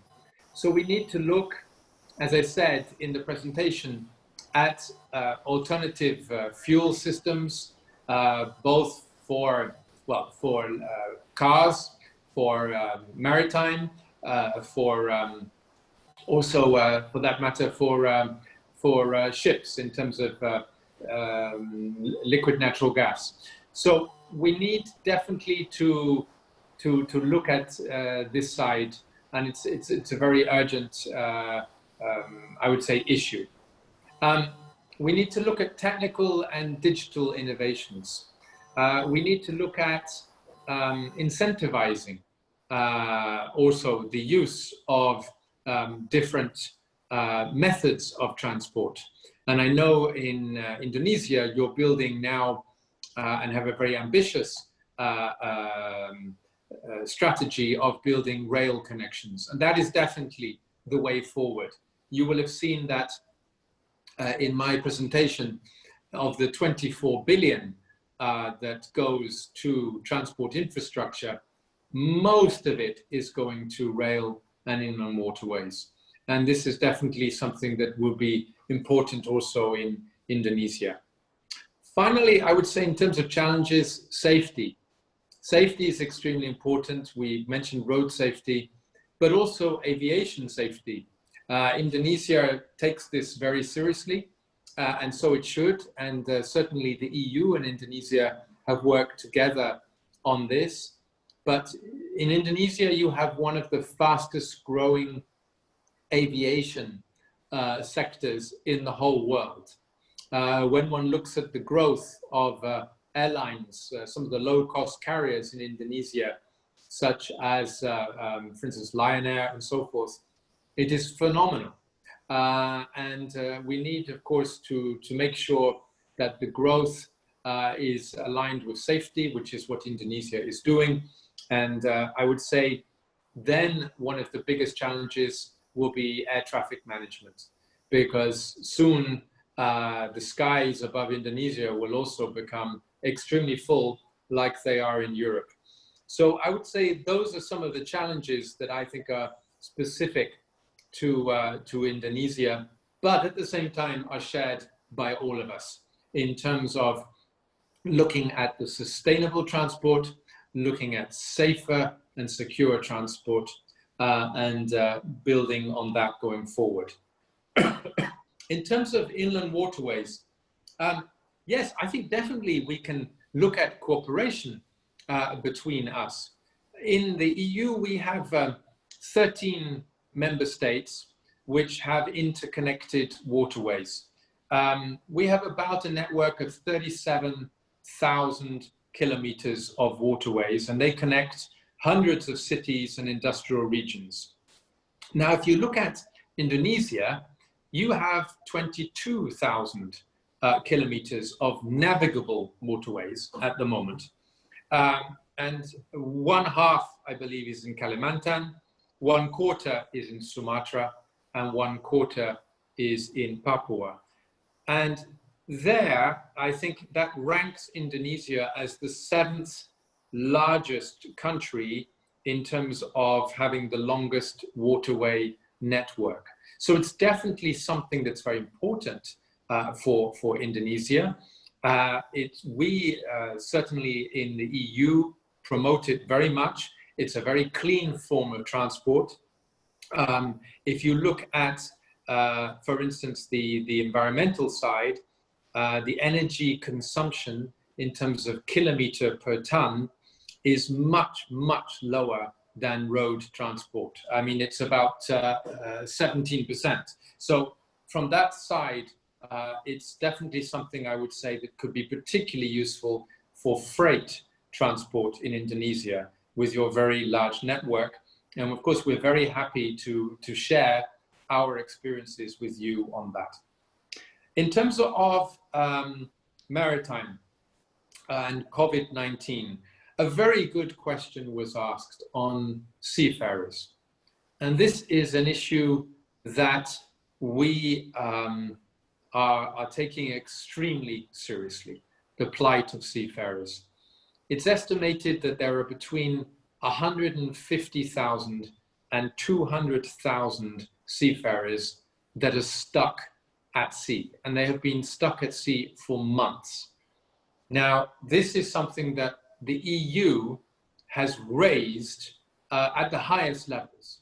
In fact, one of the areas that I am working on is on the G7. Now, you know that that is being chaired at the moment by the US, and in the G7, the US is very keen for there to be coordination in terms of the transport and particularly coming out of the COVID-19 situation. Now, one of the areas that we insisted on was that G7 not just concentrate on aviation, but also very much look at the seafarers. And furthermore, for us, it should not just be G7, it should be G20. And of course, Indonesia is in G20. So from our side, it's an urgent issue. Our commissioner has personally written also letters to key countries. You will know that the Philippines, for instance, in ASEAN, is one of the biggest providers of seafarers in the world. And it's an issue that is very much on our radar screen and very important to us. So thank you for raising that issue. And as I said, the EU is very much supporting that this situation is resolved as quickly as possible. In terms of, there was a more general question, I think, on COVID-19 and on transport and what is being done. I think I've mentioned in my presentation, so I won't repeat, quite a lot of issues in terms of what the EU has been doing in terms of COVID-19. But it has had a drastic effect. If you look at, for instance, EU Asia-Pacific transport on aviation, and aviation has been, of course, the most affected, then at its peak in end of March, April, it was between 80 and 90% down. Now, what we are seeing is that that has started to go up.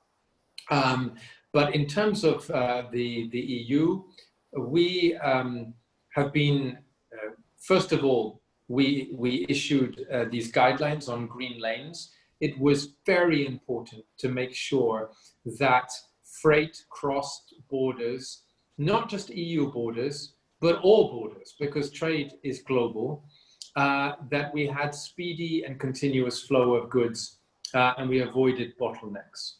The Commission also wanted to limit the impact of internal border controls on the internal market. We also, in terms of aviation again, we adopted legislation so that airlines were not obliged to operate what are known as ghost flights. So what happens in aviation is that an airline has a certain number of slots to land in an airport. And what we made sure is that they were not going to lose those slots because there's a use it or lose it rule, whereby air carriers must use at least 80% of their airport slots to keep them. And that is something that we were very keen on, not obliging airplanes. Again, it was terrible for the environment because airplanes were flying around mostly empty, but also for instance, companies like Garuda, we wanted to make sure that they would not have to fly and then lose their slots. So there is a lot going on. What now we must do is coordinate all efforts in terms of coming slowly but surely out of this crisis. And there, as I said, I mentioned seafarers in G7. We're working on that also in terms of aviation, but also G20. We're also working, of course, bilaterally in our transport dialogues with countries. This will definitely be a very important topic in the next EU-ASEAN transport dialogue. So it's something that transport is a global business, and definitely we have seen with COVID-19 that we must work ever more closely together. There was a question then on the democratic point of view in terms of the EU and of Indonesia. On that, it's not for me to let's say talk about the democracy between one or another. All I will say is that we must work together, everyone must work together on pinning down sustainable transport. Now, I mentioned the environmental aspect. What I would like to do is say that sustainable transport is not just about environment. It's about the economic, it's about the fiscal, it's about the social side. So all of us must work to make sure that transport is sustainable in the broadest sense.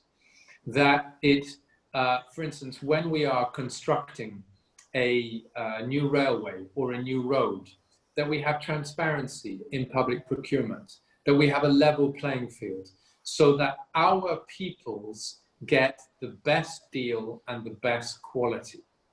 We must make sure that also it is fiscally reasonable. So for instance, some countries, they may take on a loan to build a particular piece of infrastructure. Very important there that we are not indebting countries. They're not taking on loans that really they cannot afford to. In terms of social measures, you will have seen that it's very important in our transport that we protect, we look at the safety and security of our transport for the people who, after all, are going to be using it. So I think on all these aspects, that is the key. We need to work on sustainable transport in the, let's say, the widest and largest sense. Now, dear moderator, are there any questions that I may have missed? I think you have captured almost all, but there are several important things that are now going on in Indonesia, especially in the capital, Jakarta, which has already been mentioned by the first cadets on the first question from land transportation, higher education, regarding the bicycle. Regarding what, sorry? Regarding the bicycle. I think the question is regarding, there are now issues about bicycle, which will be a popular transportation ever since the COVID-19 outbreaks come into a dancing period after the hammering period. People now in Jakarta are loving to take their bicycle to the office, and especially during end of the weeks, more people now bravely down to the street and use their bicycle. And this question is regarding the any specific regulation on the issue of bicycle that you can share from the European countries, which have a relation to the supporting the mobility of personal's routine or relative short distance trip. This is, I think, very interesting to share. Yes, thank you very much. Sorry, I didn't hear that. And the, I think you say better, no, cycling, it's very close to my heart. I'm afraid we call them here mammals. Mammal stands for middle-aged man in Lycra. And I'm afraid I am a mammal in that I do go out every weekend on my bicycle, and I do also commute to work on my bicycle. And cycling is a wonderful form of transport. It is, in my view, the best form of transport for short distances. It keeps you fit and healthy, and furthermore, it doesn't pollute the environment.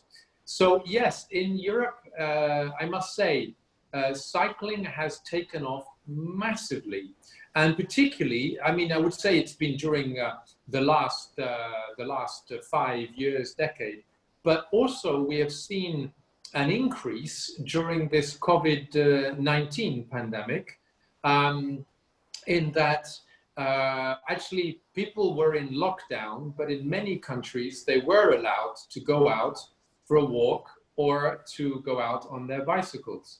And it's become extremely popular. If you go now into a European shop and you try and order a bicycle, you will be lucky if you get it by, let's say, December. So there are huge queues in terms of waiting for people to buy bicycles. Now, also the sharing of bicycles, this was a bit of an issue during the pandemic. Some countries actually banned the bicycle sharing because, of course, people were touching the bicycles and the handlebars, and so they did not want to encourage that because they were not sure people were then washing your hands immediately afterwards and so forth. But many countries, they encouraged it. It's been taken off, and I would say also what we have moved from is from normal bicycles to electric bicycles. So in Brussels, in fact, there are various companies here competing with each other. One is Uber. I know you all know Uber. There are Uber bicycles, and you use the same app actually here. And of course, I remember fondly car-free day on Sunday mornings in Jakarta and everyone getting on their bikes. But definitely in the EU now, it is being encouraged to have specific bicycle lanes. Because again, we must incentivize people to use the bicycles. If you're going on a major road and you're worried about your safety, you don't take the bicycle. So we're seeing now more and more dedicated bicycle lanes. We're seeing, you may have seen in France, President Macron, he adopted an initiative whereby the state would actually subsidize for people with their bicycle.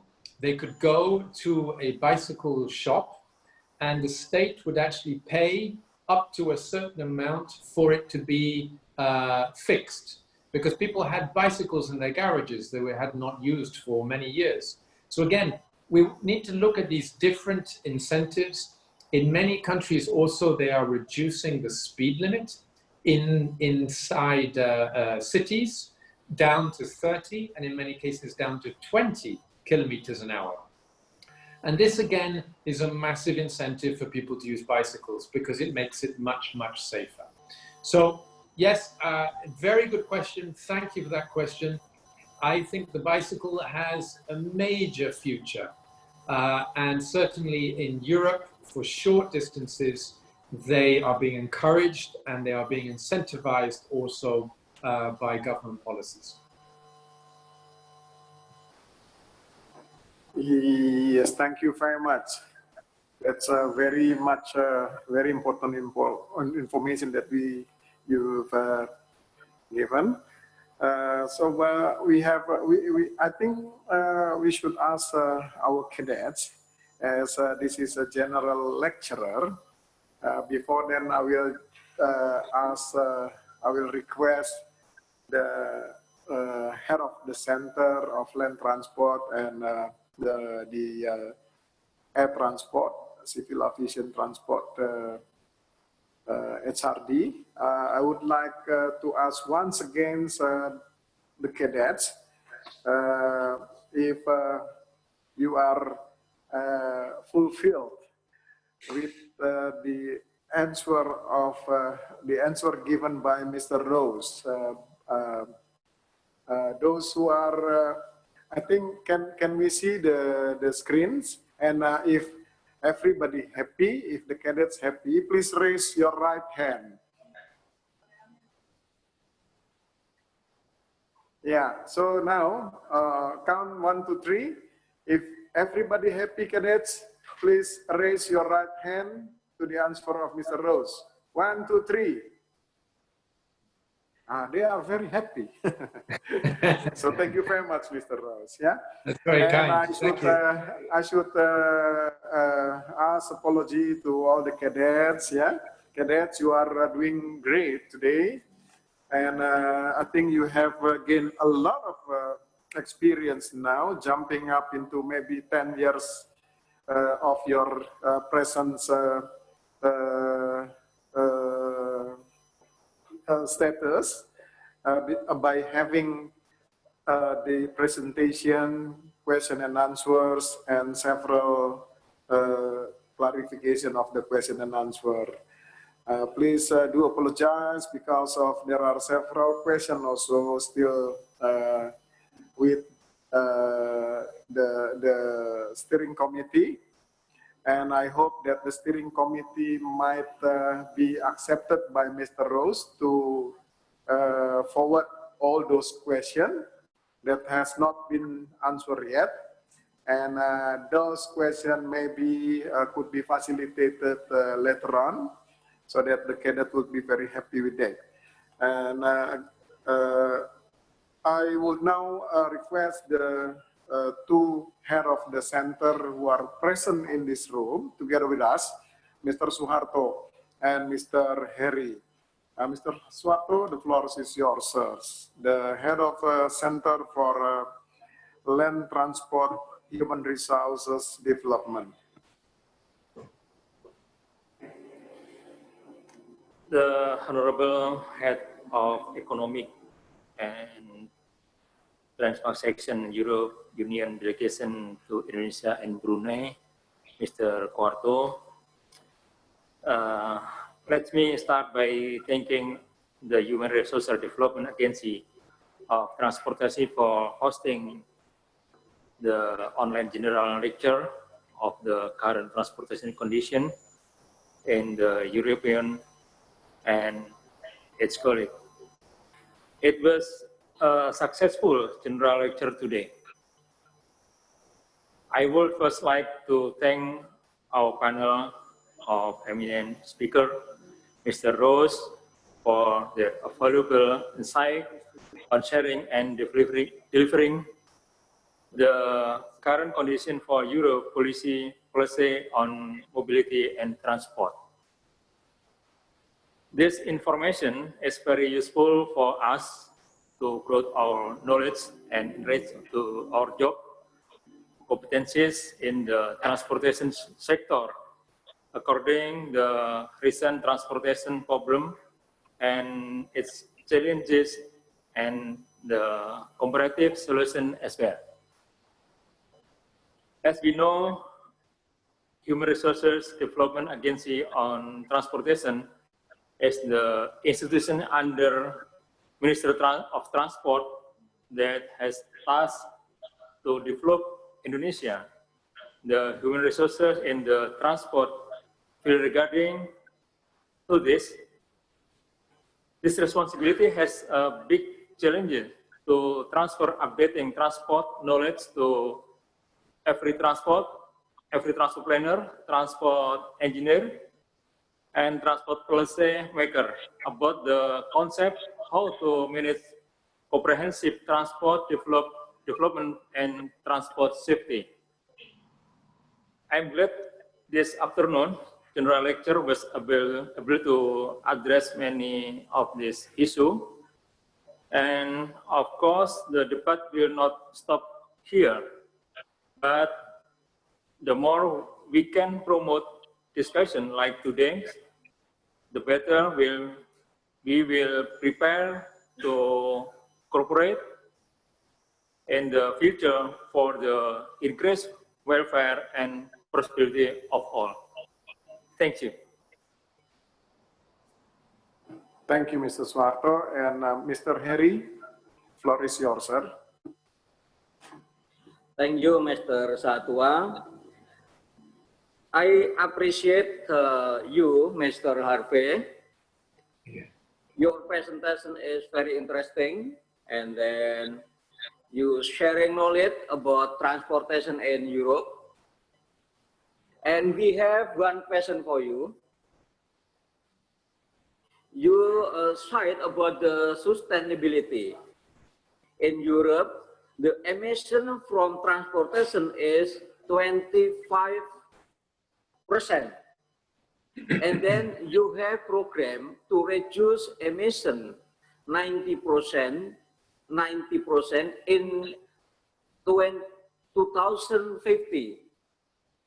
You have a 4 solution: alternative energy, and then efficiency measure, multimodality, and also internalizing cost. Which is the solution have biggest impact to reduce the emission? Please you give us more detailed information. Thank you. Thank you. Instead of appreciation, there is one question from the head of the center. Maybe you may wish to answer the question, and then we would also give you a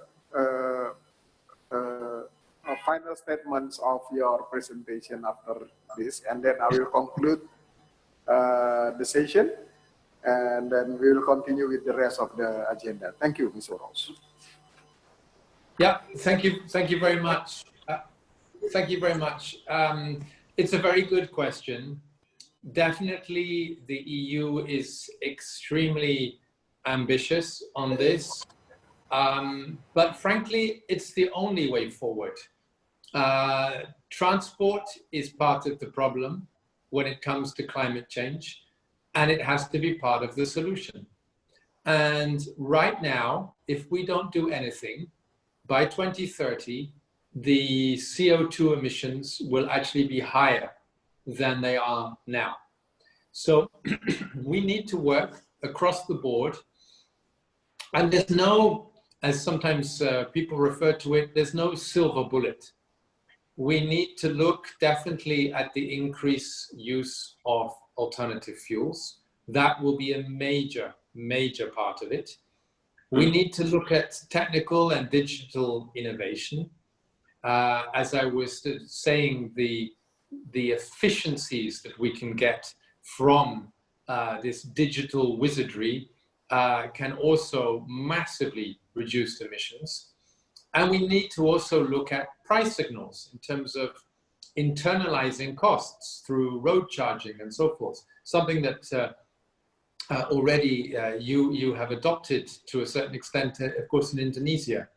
And then we need to promote the multimodality. We need to shift to lower emission modes. We need to use far more rail. We need to use far more inland waterways. And this is what is being promoted from the EU side. But if we, for instance, look at aviation, and this is one of the trickiest ones, because finding alternative fuels for aviation is not easy.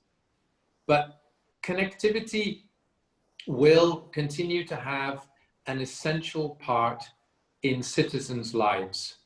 And it will remain a driver of economic growth. It will remain a trade enabler. It will create jobs.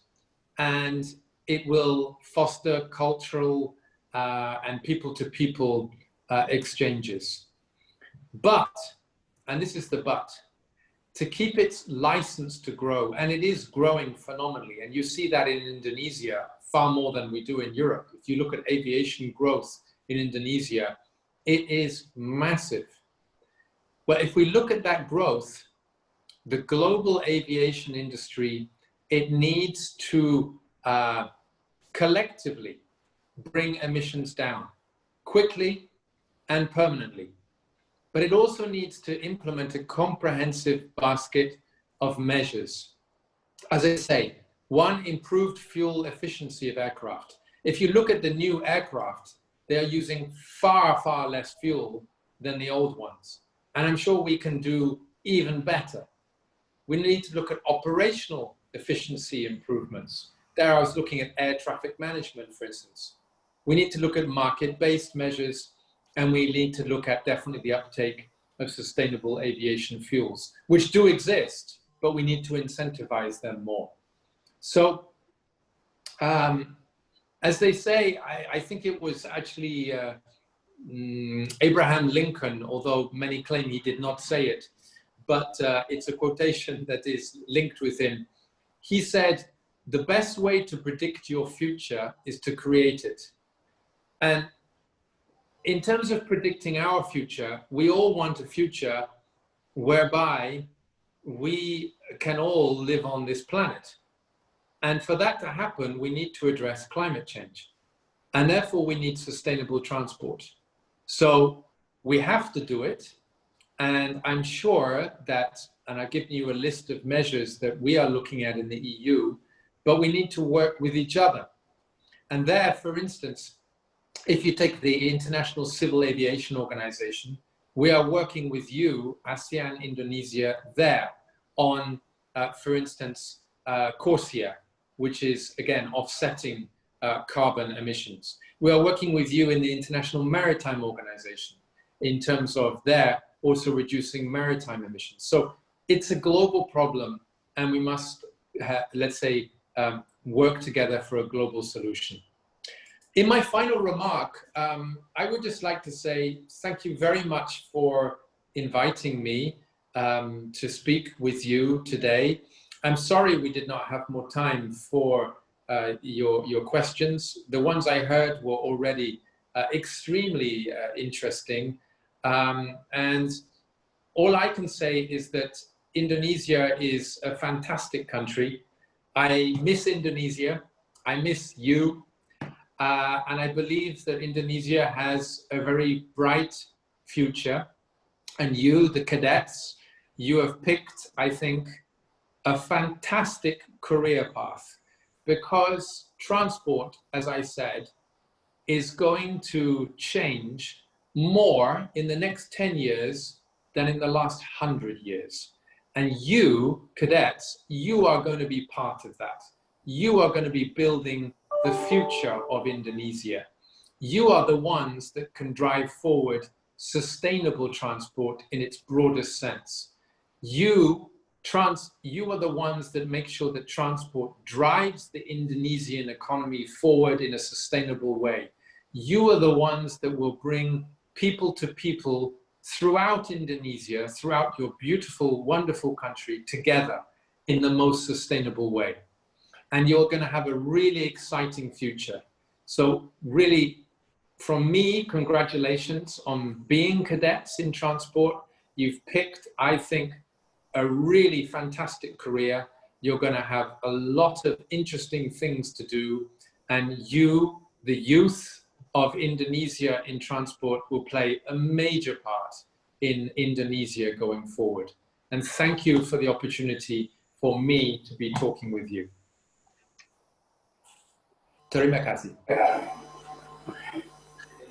Thank you very much. Thank you very much, Mr. Soeharto. Thank you very much, Mr. Harry. And now we come into a conclusion. I think without further ado, I, as a moderator, would like to serve everybody here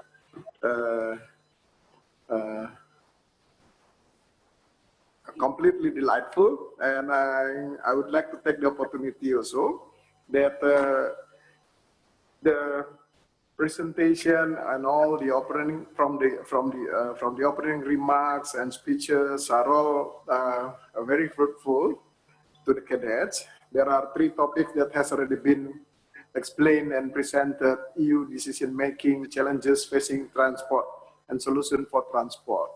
And question and answer has already been raising quite numbers of questions from the participants who are mostly are cadets of our higher education and training, associate degree and graduate degree from air transport, civil aviation, sea transport, and the land transport. And there are numbers of views that are very important for the cadets and for all of us here that has already been explained by Mr. Rose. From the beginning, I think we should, everybody here, I agree with me, that we really love you because you are wearing a very beautiful batik, as well as Mr. Quarto. Thank you very much for that. We really appreciate it. And also the smile. I think because you like Indonesia, your smile is really like Indonesian. So that's the first impression. Second impression, I think we have quite a lot of numbers here that you have already explained. And most important, that it is really in line that you are explaining about the sustainable transport. That is #1 priority, rail and inland waterways and multimodal. And I think we have such a beautiful program also here with regards to that. And I think the cadets will also interesting to study more about it, maybe to make their paper assignment or thesis in the future with regards to this. And also you mentioned about interesting things of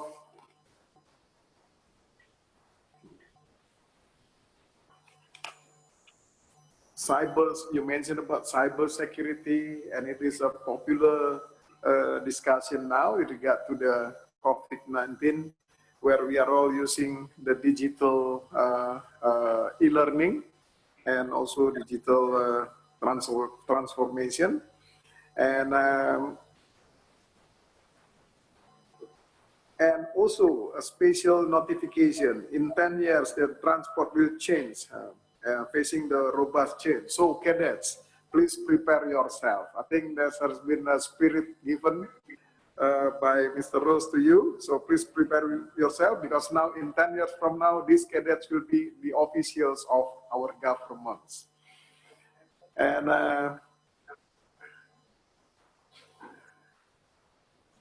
also very important that the EU has established a flagship called 10T, and a special words that are very interesting for me, that we need to work together. And this 10T actually also just, surprising me. I don't know whether we can also following such a flagship, because you mentioned that it has already been there, well planned in 2 decades. Wow. So I think you have a very well in advance experience about this, and the cadets should learn more about it, so then they will become people who will build Indonesia in the future. And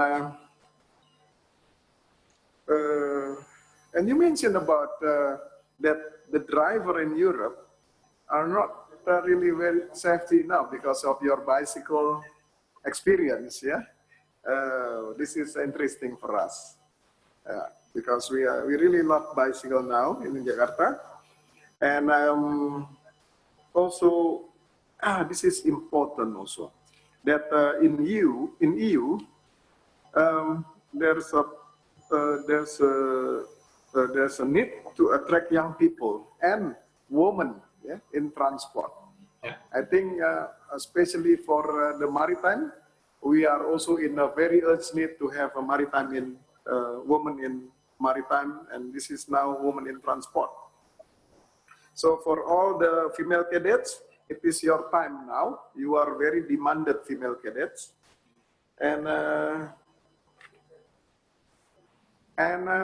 also important that you mentioned that Indonesia is second largest country with longest waterways in the world. So cadets from maritime and land transport and railway, please be aware that Indonesia is the second largest country with longest waterways in the world. So it's a very big. Seven. Yeah. Seven. Oh, correction. 7th largest country. Wow. Yeah. So that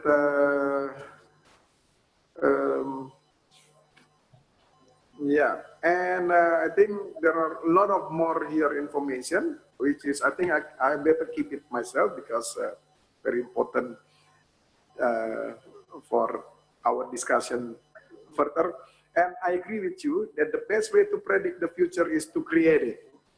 It is a very popular words. Then, and thank you very much, Mr. Rose, to conclude my session, that we also believe that you have explained that EU has a fantastic creation for the future. And thank you for the explanation. And thank you for that, because then all of our cadets who are gathering here with all participants and all the lecturers, I think will also benefit for a lot of idea for a fantastic future of the information, knowledge, understanding, and information. Yeah. I think that's all to conclude. Thank you very much. As a moderator, I should thank you, Pak Popik, Pak Aswarto, and Pak Heri, and all colleagues here, and the participants and cadets. Again, cadets, thank you very much for your patience and for your attention.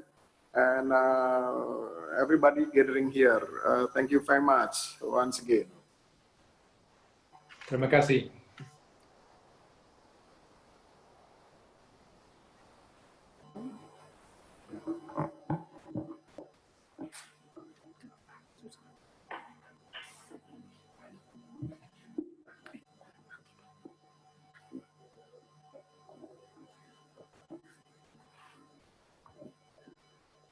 Hello, good afternoon, everyone.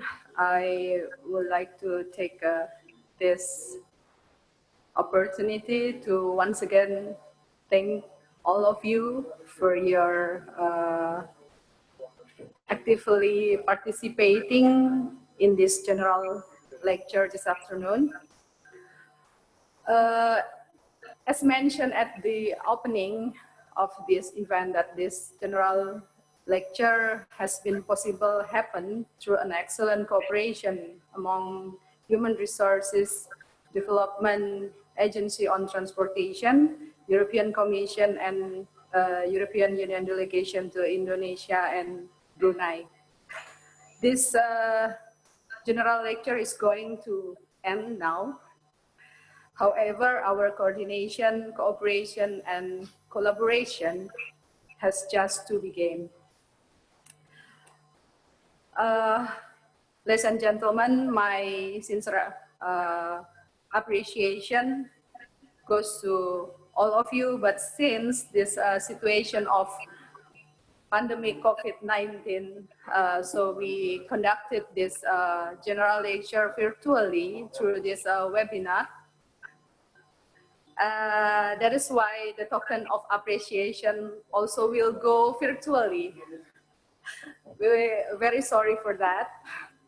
We're sorry for this inconvenience. Anyway, my sincere appreciation goes to Mr. Harvey for your remarkable presentation. And this token of appreciation has appeared on the screen. We thank you again, and we give applause for your presentation this afternoon. Second, our also gratitude and appreciation goes to officials from European Delegation to Indonesia and Brunei, Mr. Quarto. Yes, this is your virtual token of appreciation. And also for Mr. Bonorianto, for your kind support and assistance during this preparation.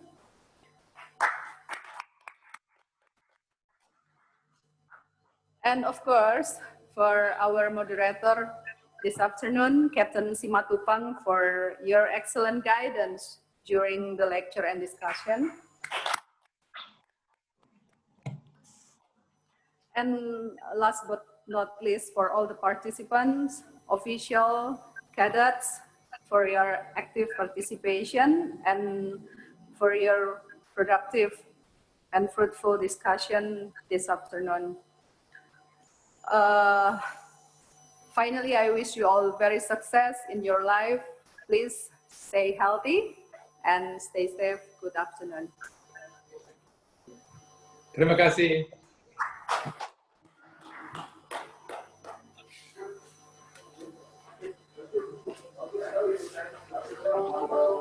Terima kasih. Terima kasih. Ladies and gentlemen, one more information. We would like to take like a photo group. Can you please, everyone turn on the camera? So we will take one photo together, you and we are now in this meeting room. Thank you very much.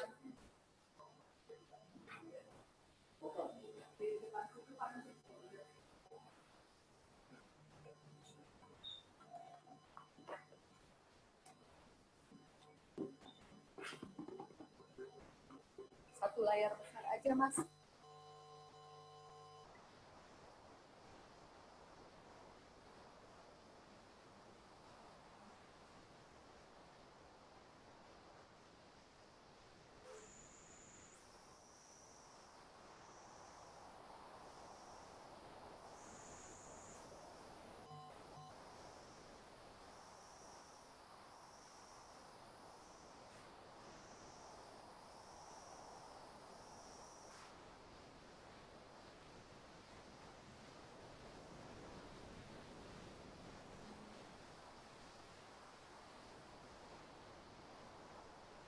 Yeah.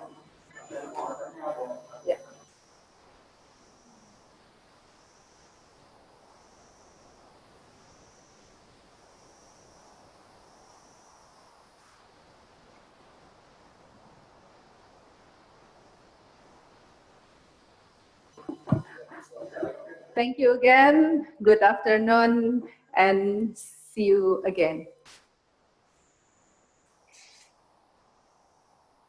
Go ahead, Eddie.